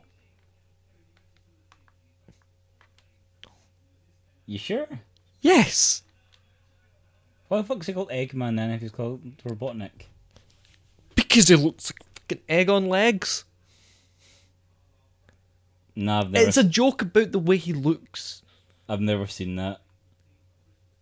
I honestly thought Robotnik and Eggman are two no, they're similar the same looking person. goods, but different villains. They are the same person. Fair enough. Anyway, yeah, we've covered everything pretty much, but the actor who's playing Eggman. Yeah, that's your fault. You jumped. No, I didn't. Yeah. Anyway, so it's gonna be the funny man himself, Jim Carrey. I'm really not sure about it. Like, are we gonna give him a fat suit, or are we just gonna make him look like a pure evil bastard? I don't have a clue. Like, you could pure ham up, have him in full prosthetics to make you look like a live action Eggman, which would be quite scary. Or we could just make him really fucking evil. Yeah, I've got no idea. Like, is this gonna be like the Smurfs, where Sonic ends up in the real world and he's like, "Oh, what the fuck? How did I get here?" Not a clue. Not a clue. So it's looking like it's going to be a 2019 launch. James Marsden and Tika Sumpter have also been cast, but we don't know who they're playing. I'm gonna assume Marsden's gonna be Sonic. He's too big a name not to have a good role. But even then, this movie sounds like it's gonna bomb. Shadow. See, I'm honestly unsure about this movie from start to now, and I'm just very, I don't know, man. This seems like a really bad idea. Anyway, for anyone who doesn't know who Jim Carrey is, I highly doubt that anyone. You're living under a fucking rock. But he's the highly quotable Dumb and Dumber character alongside Jeff Daniels. I like it a lot. He was the Riddler in 1995's Batman. He was Ace Ventura. Alrighty then. Or The Mask. Damn it! Can't think of enough stuff. Smoking. Fuck! Why can't I think of smoking? Or Somebody Stop Me. Oh Lord. This could be really good, but at the same time, it seems like he's taking a really dark turn over recent years for various reasons. But this is obviously out and out comedy. I don't know if he's up for it, Naveen. Well, like I said, unless we'll have to see. Unless you do decide to go for a complete tonal change and make it an actual dark and gritty movie, which could be really different. We'll have to wait and see. I imagine it'll be a comedy. I don't know. I think if we were ever decided to go for like Sonic Underground, but like an actual movie version, that I've been saying that's the only one I've ever bothered watching because that was awesome. I remember that one. I kind of remember the theme for that one. I'd have to check it out again, but I actually thought it was a legitimately good show. Or as opposed to every other Sonic interpretation, when I was just like, no, God no. So the next one is the game that was wanted to be cross-platform, but isn't going to be because Sony doesn't want to play ball. Okay. Mark, brace yourself, my friend. Bracing. I'm bracing. It's Fallout 76. Oh, fuck. Fallout 76 is not going to be cross-console because Sony is not as helpful as everyone would like. I mean, it should be cross-platform. I think not only would Bethesda love that, but the fans would love that. Again, I've said from the start, I'm not 100% sold in this game yet. So me personally, I'm not fussed. Right, I'll rephrase that. The people who are hyped for Fallout 76. Yeah, I can see why they'd be pissed. But no, it's one of those things. I don't know what to do. Like, because I would really like to see cross-platform flourish, but would it really help the whole idea of the game, though? Realistically, you're just playing with people who you wouldn't play with any other. But that's the thing. That's the thing. It's not so much about the player, like the random players you encounter. But say I had an Xbox and you had a PlayStation, we wanted to play together. Well, you made the wrong choice. One of us would have to go out and get the other console, is what I'm saying. Yeah, yes, one of us would have made the wrong choice. Yeah, you. Yes, because if I'd bought an Xbox before I'd bought a PlayStation, I'd definitely make the wrong choice. You would have had a very different life. No Final Fantasies for you. I know. What you've had instead? Banjo-Kazooie? No, that's Nintendo. Fuck. Well, it's Rare, which was originally a third party for Nintendo, is now a third party for Microsoft. And they're not as good now they're a third party for Microsoft because they make mostly Kinect games. Nobody plays Kinect games. Exactly. Fuck. Like, Microsoft have done to Rare what EA are trying to do to Bioware. Which is really, really horrifying. Like, kill them by making them put out shitey games. Considering Andromeda was touted as a pure badass, it kind of floundered.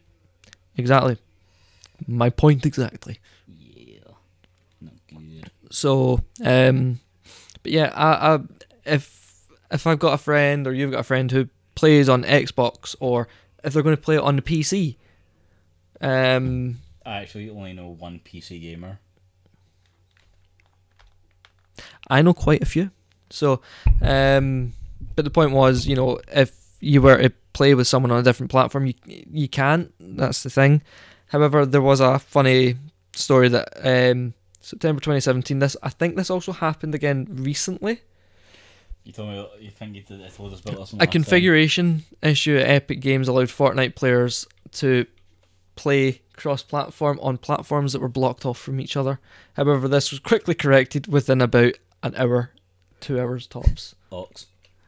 So yeah, it's not the worst computer blunder I've heard of, but yeah, it's pretty bad. Yeah, so I'm just kind of, we're waiting to kind of hear what Nintendo, no, not Nintendo, Sony are going to be doing. Like if Sony do open cross-platform play, that's going to be massive for many games like Fortnite, Rocket League, any other online multiplayer games with compatibility, like Minecraft. All right, yeah.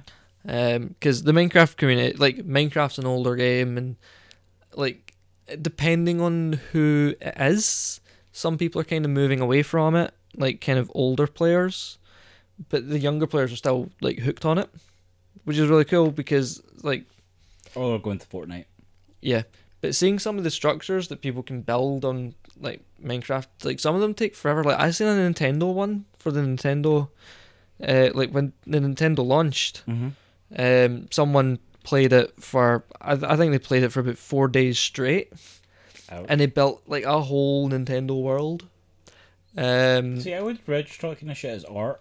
Yeah. So, well, I would never. Well, I'm not really. I've said previously, I hate base building. Anything to do with it. However, I do appreciate the skill. When people can bring, like, some of the things I've seen in Minecraft are truly breathtaking. Cause you're like, how the fuck do you even consider doing that? I'd seen one in Minecraft. Like, I'm not I'm not a Harry Potter or Lord of the Rings fan, but I've seen a couple. It was Harry Potter and Lord of the Rings themed Minecraft worlds where they'd built like Hogwarts and the Castle of Gondor and stuff. They were fantastic. If that's the scale and you can actually walk around it, that'd be something. Yeah. You're just like, wow. Yeah, that's kind of what they did. Oh, wow. I thought you just meant like an exterior, kind of like a picture. No, they built the inside and everything. Oh, that's sick.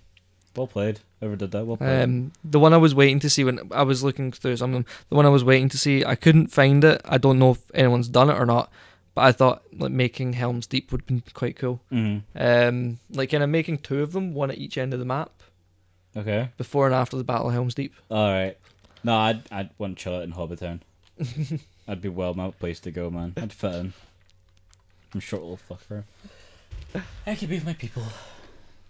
But yeah, so like Bethesda have a kind of iffy relationship with Sony anyway, because they've launched their Creation Club mod support for Fallout 4 and Skyrim Special Edition on PC and Xbox One kind of halfway through 2016, and it took to September to get it to, no, not September, October to get it out to Sony, because Sony were saying we don't want to like security, blah blah blah blah blah, but it got there eventually. And now I can play Skyrim with the Really Useful Dragons mod, and I'm happy. And the Really Useful Dragons mod? The Really Useful Dragons mod is one of the funniest mods you can play with on Skyrim. Okay. Because it turns every dragon into a character from Thomas the Tank Engine. That's horrific in every way possible, because I seen a bit of a video yesterday. Was that someone modded it, so going for the start of the game, and the bit where you'd originally hear the dragons roar for the first time, all you heard was toot toot. That's the exact mod. There was another mod that's funny, and it messes around with the dragons, and it's called the Macho Dragon mod. I've seen this. It freaks me out, man. And it's a really, really stretched and morphed and deranged looking Macho Man Randy Savage, but they've actually used genuine Macho Man Randy Savage voice lines for it. Like, he goes, "Oh yeah!" Yeah, but imagine that, right? You're playing the game. I'm coming for you. So you're playing the game, yeah, and you're not looking, and all of a sudden you hear, "Oh yeah!" And you're like, "Oh shit, where?"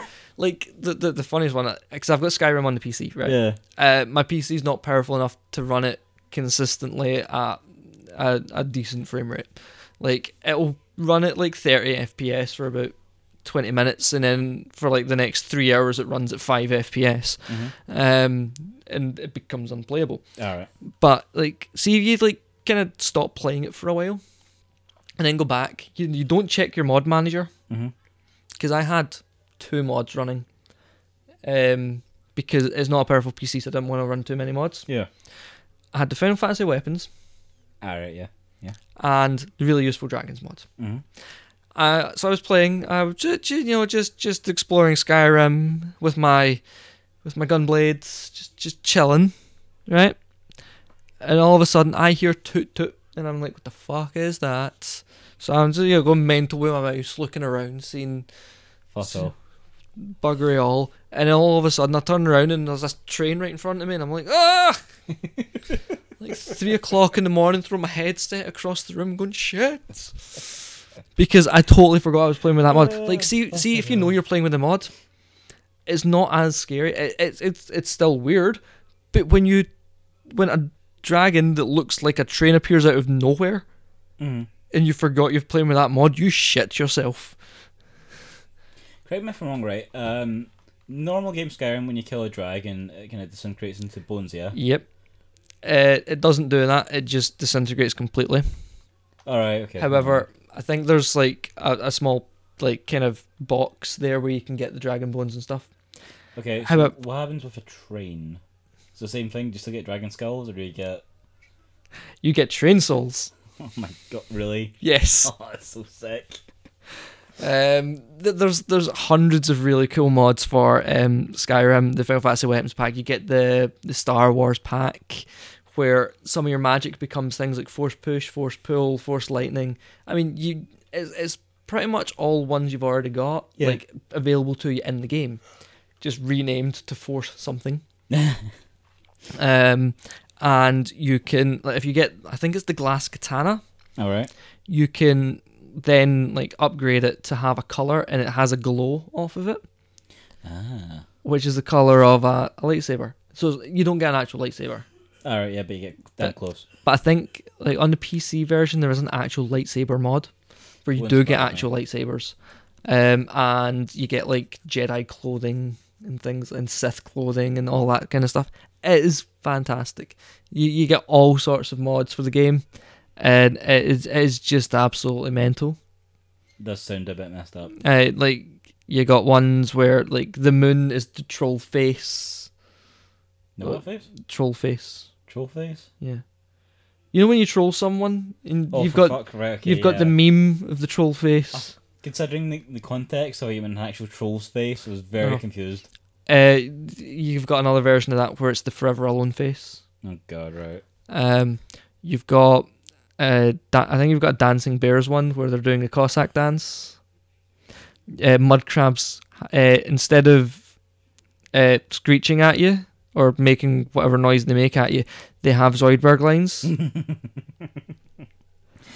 I'd be up for that, man. That'd be cool.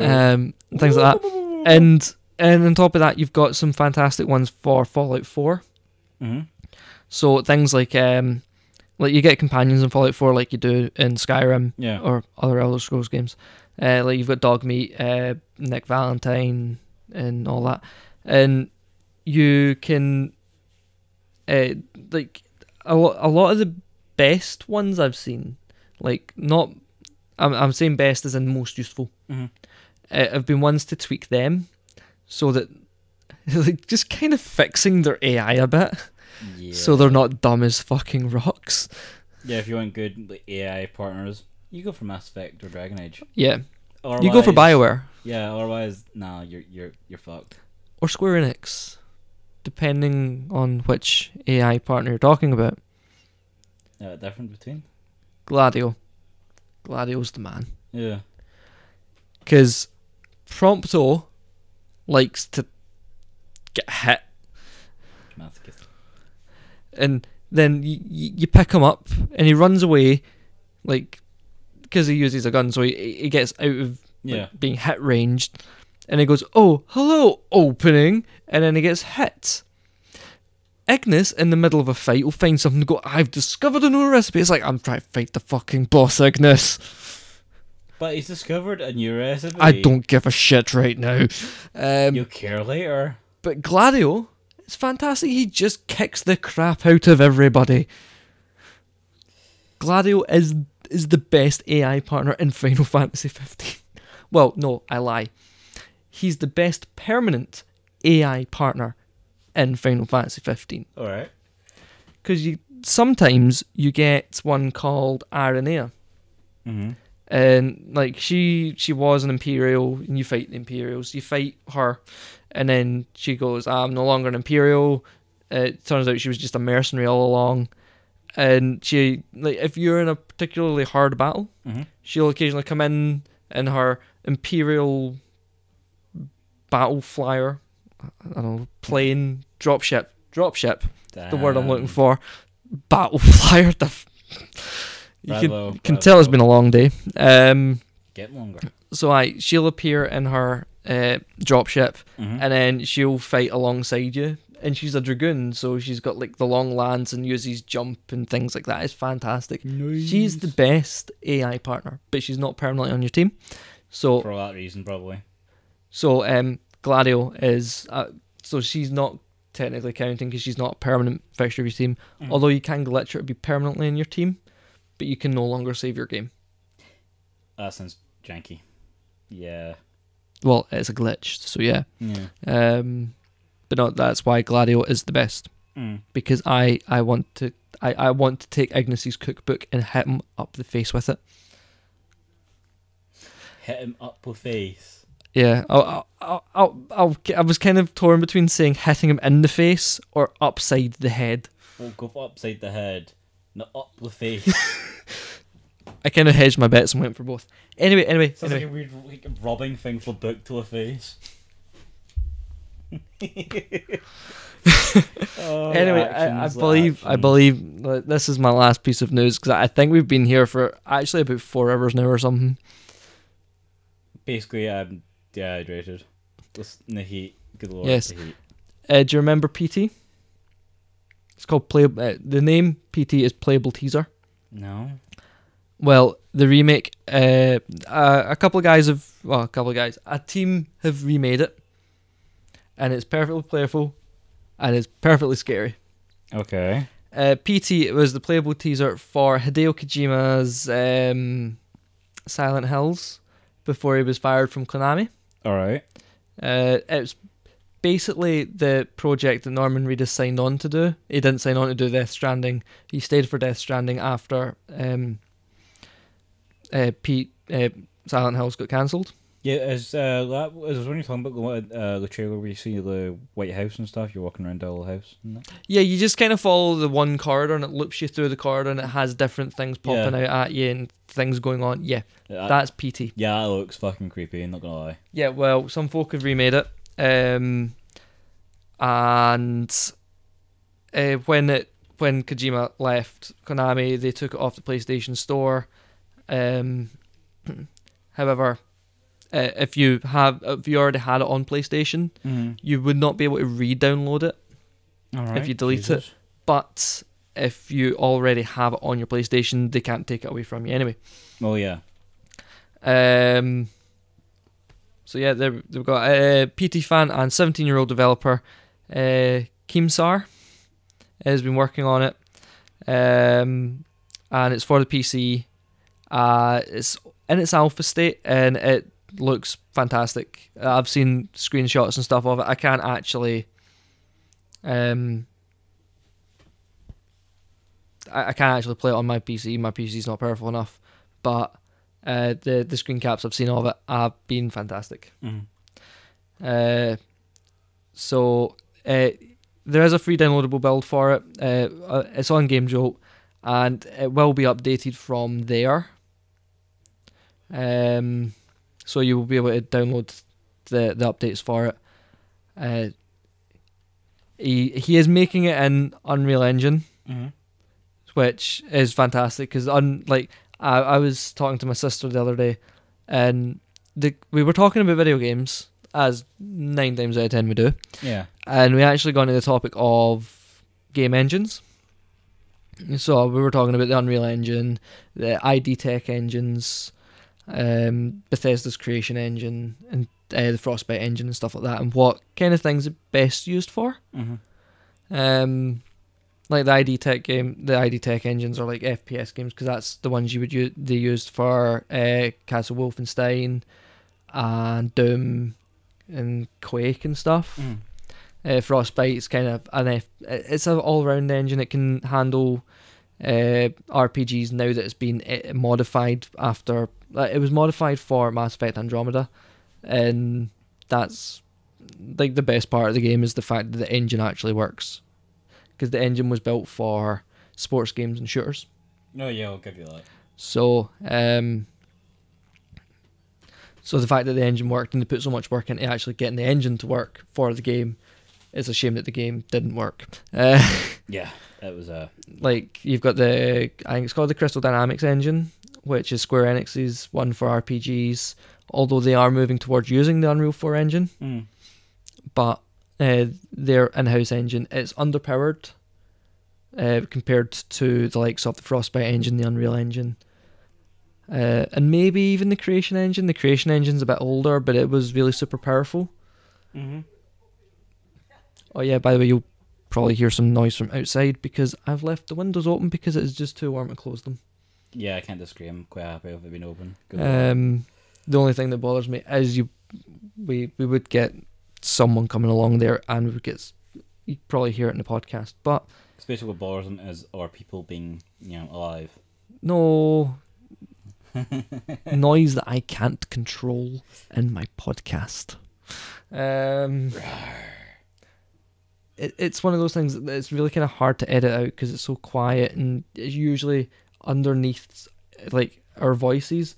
So if I try to edit it out, then 9 times out of 10, I'm probably going to edit out half the frequencies of our own voices, and it's going to sound like garbled mess. Funsies. But no, I'm not going to complain. But yeah, what was I saying? Yeah, the engines. We had a big talk about them, and it was a really it's not something my sister's into. My sister's into story, playability, game mechanics. Yeah. I'm into story, graphics, sound, mechanics, game engines. See if I could, I would literally start developing games. I don't know how to code things, which is my problem with that. But I'm really I always look into the engines, because if it's a new engine, I'll see kind of what's going on with it and stuff. It's just something that interests me. But Unreal 4 is one of the best engines to use because it's very versatile, and you can use it for so many different things, and you can tweak the physics depending on what you're doing. Because look at PUBG and Fortnite. Yeah. The physics are quite different in both games, but they use the same engine. Oh, well, yeah. Because they both use Unreal 4. So, and the physics in Final Fantasy 7 will be different from the physics in those games, and that's using the Unreal Engine as well. So, it's great to see he's using the Unreal Engine. Epic have been giving away the Unreal Engine for free. All right. But if you are going to be making, I think the thing is, if you're going to be making money off of the game you make using the Unreal Engine, you have to kind of pay a licensing fee. Yeah. To Epic Games. However, if you are making free games, then you have free reign with the engine. They also recently gave away about $2 million worth of assets from one of their games, Paladins, I think it was.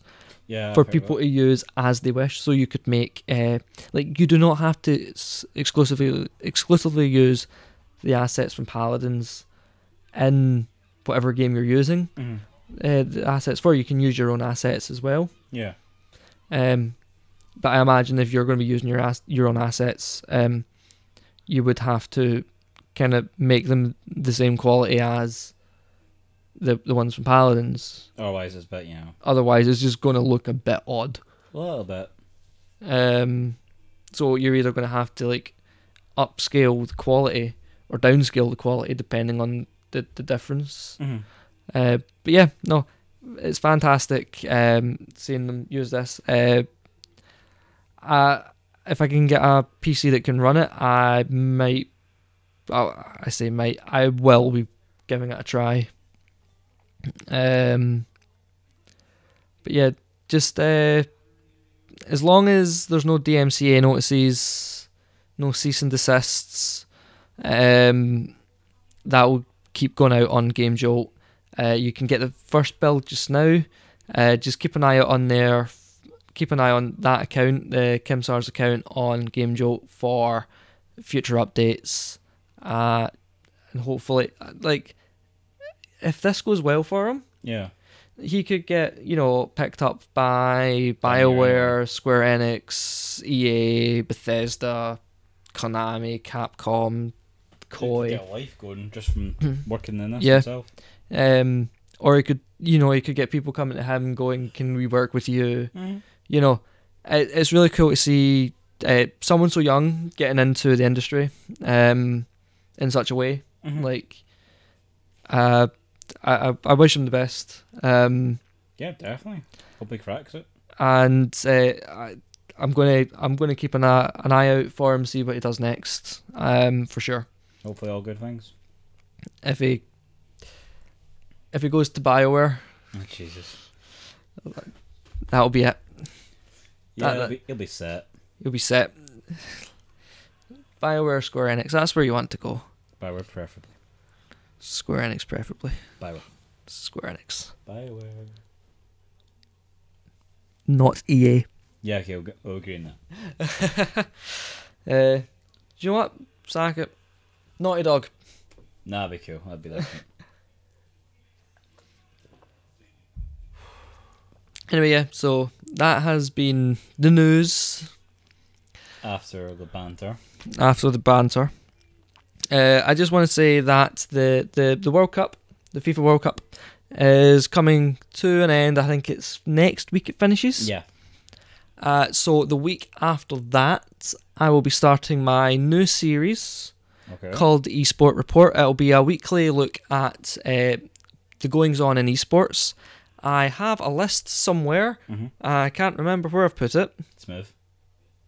Of the kind of main esports I will be covering.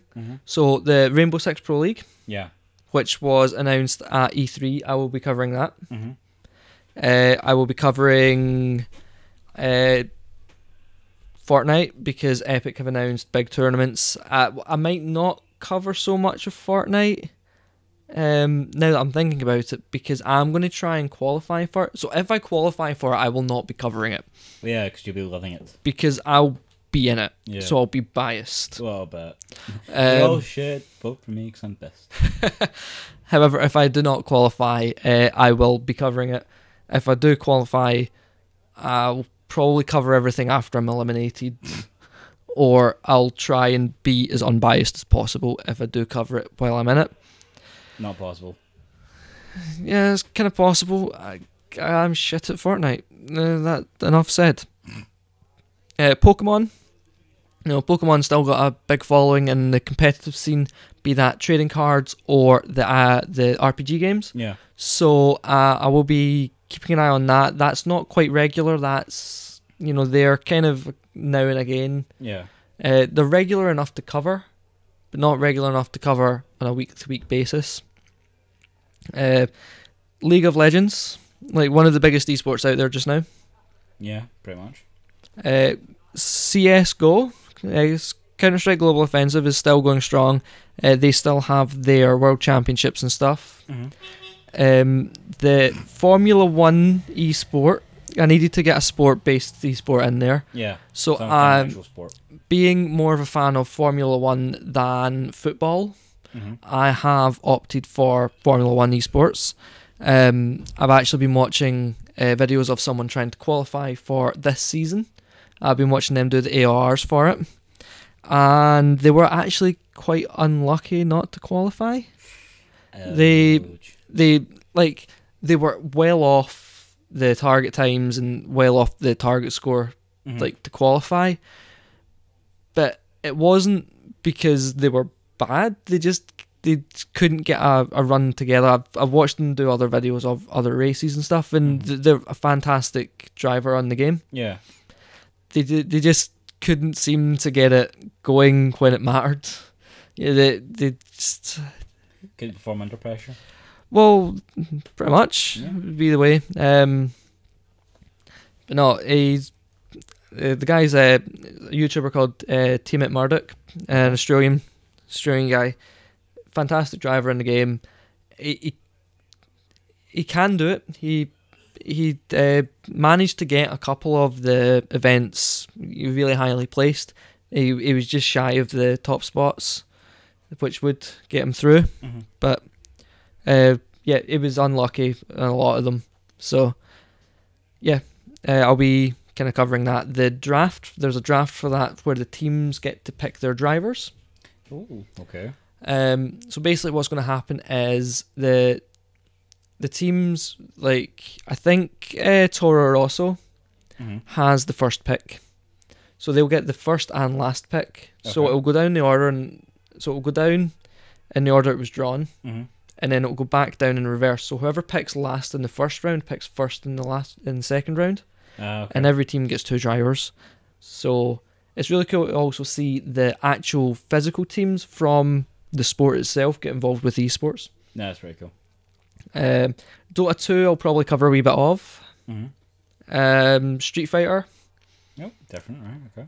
Okay. Well, Street Fighter is a very competitive esport just now. DOA is kind of catching up on it just now. It's like because the esports league are running lots of tournaments on Xbox One and PS4 with DOA 5 Ultimate and DOA 5 Last Round, as well as with Mortal Kombat and Final Fantasy Dissidia. All right. Okay. So I will be keeping an eye on just general ESL tournaments. So you've got like Project Racing, Dissidia, Mortal Kombat, Street Fighter, Call of Duty. I think they've got F1 tournaments going on as well. I'll be keeping an eye on them. Some Nintendo ones with Smash Bros. It's still a highly competitive game. Quake, the original esport. Yeah. Definitely going to have to cover that. It's not as... they don't have as many tournaments as the likes of League of Legends or Street Fighter or Counter-Strike, but it is the original esport. It has to be covered. Hearthstone, which is a card game based off of Warcraft. StarCraft I'm going to cover as well. I'm just going to cover as many as possible. I had a list. Hold on a second while I go and find it. Because it should just be... Yeah, it's right here. Right. Jeez. He's going to be busy. No. That's all of the games. This one down at the bottom here is the ones I'm doing. So, League of Legends, Fortnite, Street Fighter, Rainbow Six Siege, Pokemon, the EMLS, and F1 Esports. Because I figured, like, while I'm going to focus more on the F1 Esports season, when there's no F1 Esports, when there's no sports-based esports in the show, it looks like I'm just hating on real sports. Basically. Although esports is a real sport. Technically. A sport, by definition, is something that requires natural talent, practice, and dedication. It says nothing about physical activity. It should. That's why snooker is a sport, darts is a sport, golf is a sport, football is a sport, esports is a sport. Anything can be a sport, because that is basically it. And also, everyone goes, like, people who do like to define it as physical activity, right? I'm just going to say this. You try doing it under those lights and try doing it when you're not in shape. You can't exactly, like under the lights and all that. Like, because it's hot up there. You're not going to manage it unless you're actually in shape. Like, not for a long stints. But yeah, so League of Legends, Fortnite, Street Fighter, Rainbow Six, Pokemon, the EMLS, and F1. I'll focus more on F1 than EMLS. Yeah. But because the seasons don't really overlap too much, well, the EMLS kind of continues on longer than F1 and is more regular than F1. So the weeks that there's no F1, I'll kind of do EMLS. I've got a couple extra ones here. They're not that regular, but I will cover them when they come up. And that is Quake, the E Games, which runs parallel with the Olympics. Okay. And that is the Esports Olympics. And in 2024, yes, the Paris Olympics. All right, cool. They're talking about bringing in esports. However, the problem is you're not going to have League of Legends, you're not going to have Dota, you're not going to have StarCraft or Overwatch or Fortnite or PUBG. You're not going to have. You might have Street Fighter, because that is a combat sport. You know, it's like a martial arts competition. So you might have that. You won't have Quake. You won't have Halo, World of Tanks, any kind of violent games. Sadly. Definitely won't have any shooters. You won't have things like Hearthstone, because they're like card games. So you will have your esports at that will be things like the EMLS, NBA 2K, F1, Madden football, NHL, you know, things like that. Yeah. Your games which are based on an actual sport. Whereas the E-games will probably then still run, and it'll be things like Call of Duty, CSGO, League of Legends, Dota 2, those kind of, like, the ones that wouldn't be covered at the Olympics. So I'll probably cover the both of them. Yeah, sounds cool.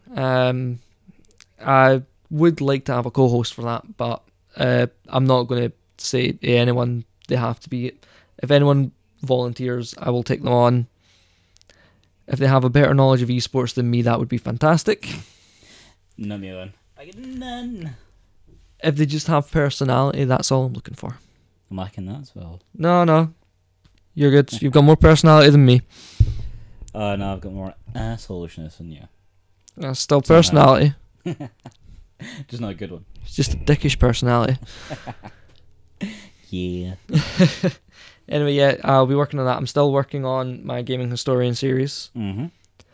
And I want to start a monthly video podcast with a couple of guests. I'm kind of hoping Marc will co-host that with me. Oh, Lord. Now you get to see my ugly mug on the big screen. What the plan for that is to talk about the kind of things we would talk about at the start of a podcast. Mm-hmm. Cover a couple of the gaming news items through the month, whether they've been covered in the podcast or not. Yep. So instead of bringing it to you in a factual manner, as we try to do on a Saturday, we will just be discussing it and our opinions on it. Okay. We will be playing video game challenges, things like loading up a save and say FF10 at the top of Mount Gagazet, who can beat Seymour the quickest using the exact same setup. Or we'll play F1, whatever year it is, survive Baku. Mm-hmm. We'll play face-to-face on Street Fighter, face-to-face, head-to-head, on like Street Fighter or Tekken or Marvel vs. Capcom. We might play split-screen zombies on Call of Duty. We don't know. We'll just have random gaming challenges. Anyone who is watching or listening to us on that podcast can send in topics for us they want us to talk about. They can ask us questions about ourselves, as long as they're not too personal. We'll probably answer them. Or some personal ones might be fun. Oh, well, too personal we won't answer. Personal we'll happily answer. Define too personal. Whatever you would be not comfortable divulging. Wow, that is so specific. If you would not be comfortable with someone else knowing the answer to the question asked, that is too personal. Okay. That is it. If you are comfortable answering a question that's personal, then you can answer it. That's that. Yeah, fair enough. But yeah, hopefully, like I'm gonna get. I need to get kind of space to do it, and a couple of cameras, and a capture card so that I can stream it from the computer. Mm-hmm. Rather than through the PlayStation, because it will go from a kind of chat show setup where it's a couple of us sitting around to us playing video games, mm-hmm. to then us going back to chatting. So it won't just be me and Marc. I think Harry's going to join us. Cool. And I think every now and again I'll bring in a couple of people as well, extra, depending on what kind of things we're going to be talking about or what kind of challenges we're going to be playing. It might be bringing in our 3 people so we can do something 3-on-3, like play Dissidia. Mm-hmm. Or we might bring in one person, we can do something 2-on-2, like Tekken Tag Tournament. And it also means we can also cover topics we've already covered and get someone else's point of view. Yeah. So yeah, that's the kind of things we've got in the works. Nothing is set in stone whether they're definitely going to happen or how long they're going to last or the definitive format of any of it. Yeah. But that's all stuff that we have in the pipeline and is being discussed between myself and other people involved with the Gaming Kin team, because I'm kind of you call me the boss. I'm the guy that founded the group. He's the boss. I founded Gaming Kin. I like to get other people's opinions and ideas, and I like I like to do what we can. I'm kind of also the most involved person because he's the boss. I'm not the boss. Everybody has equal responsibility, equal level of whatever that makes someone a boss. He's the boss. It's just I kind of seem to be the most involved, and I'm not complaining. It's just that's the way it is. So yes, that has been Gaming Ken. That's been a wee quick update for you after. Wee quick, aye. Yes, that has been a quick update by the way that I do updates. I mean, I think this is long for our general usage. Yeah. Well, hold on a minute. Let me switch over to our recording software a second and see how long we've been going. We've been going for just over 2.5 hours. Good Lord. So, yeah. We have been Gaming Ken. I thank you for joining us. I hope you come back. We will be back again next Saturday. Although this episode might not go up until Monday because I'm working tomorrow and I might not have the time. We'll see. Anyway, I've been Jack. With me has been Mark. Hi. Bye. And remember, there's always room for you here at Gaming Ken if you want to be our friend. Stay safe out there.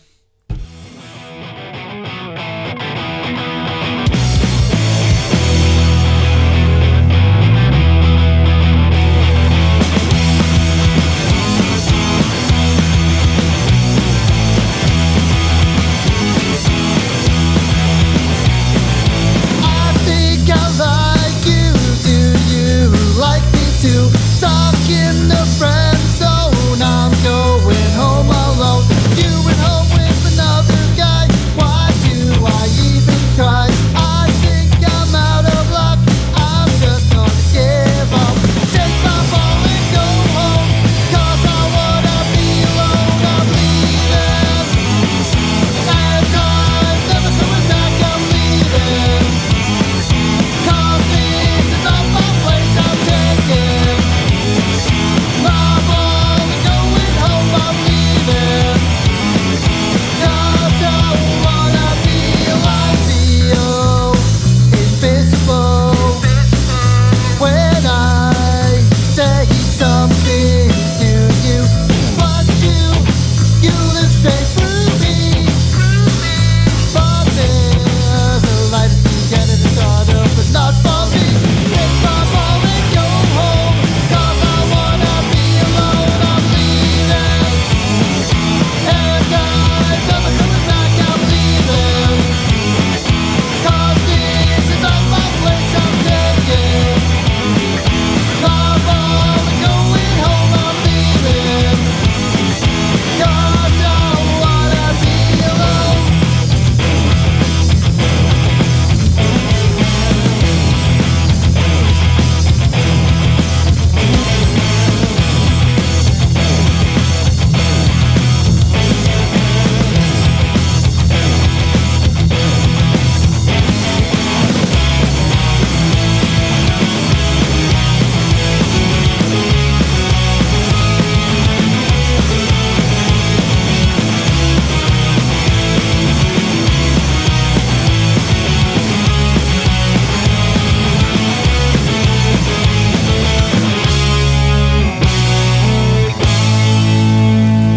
I'm leaving. And I'm never coming back. I'm leaving. 'Cause this is not my place. I'm taking my ball and going home. I'm leaving. 'Cause I wanna be alone. 'Cause this is not my place. 'Cause this is not my place. Something happening. Hunky shape is rising out of the pit. I can make out a small beam of light against a mirror. What's that? There's a jet of flame springing from the mirror and it leaps right at the advancing men. It strikes them head on. Lord, they're turning into flame. The whole field's caught by the woods, the barns, the gas tanks with the automobiles spreading everywhere. It's coming this way now, about 20 yards.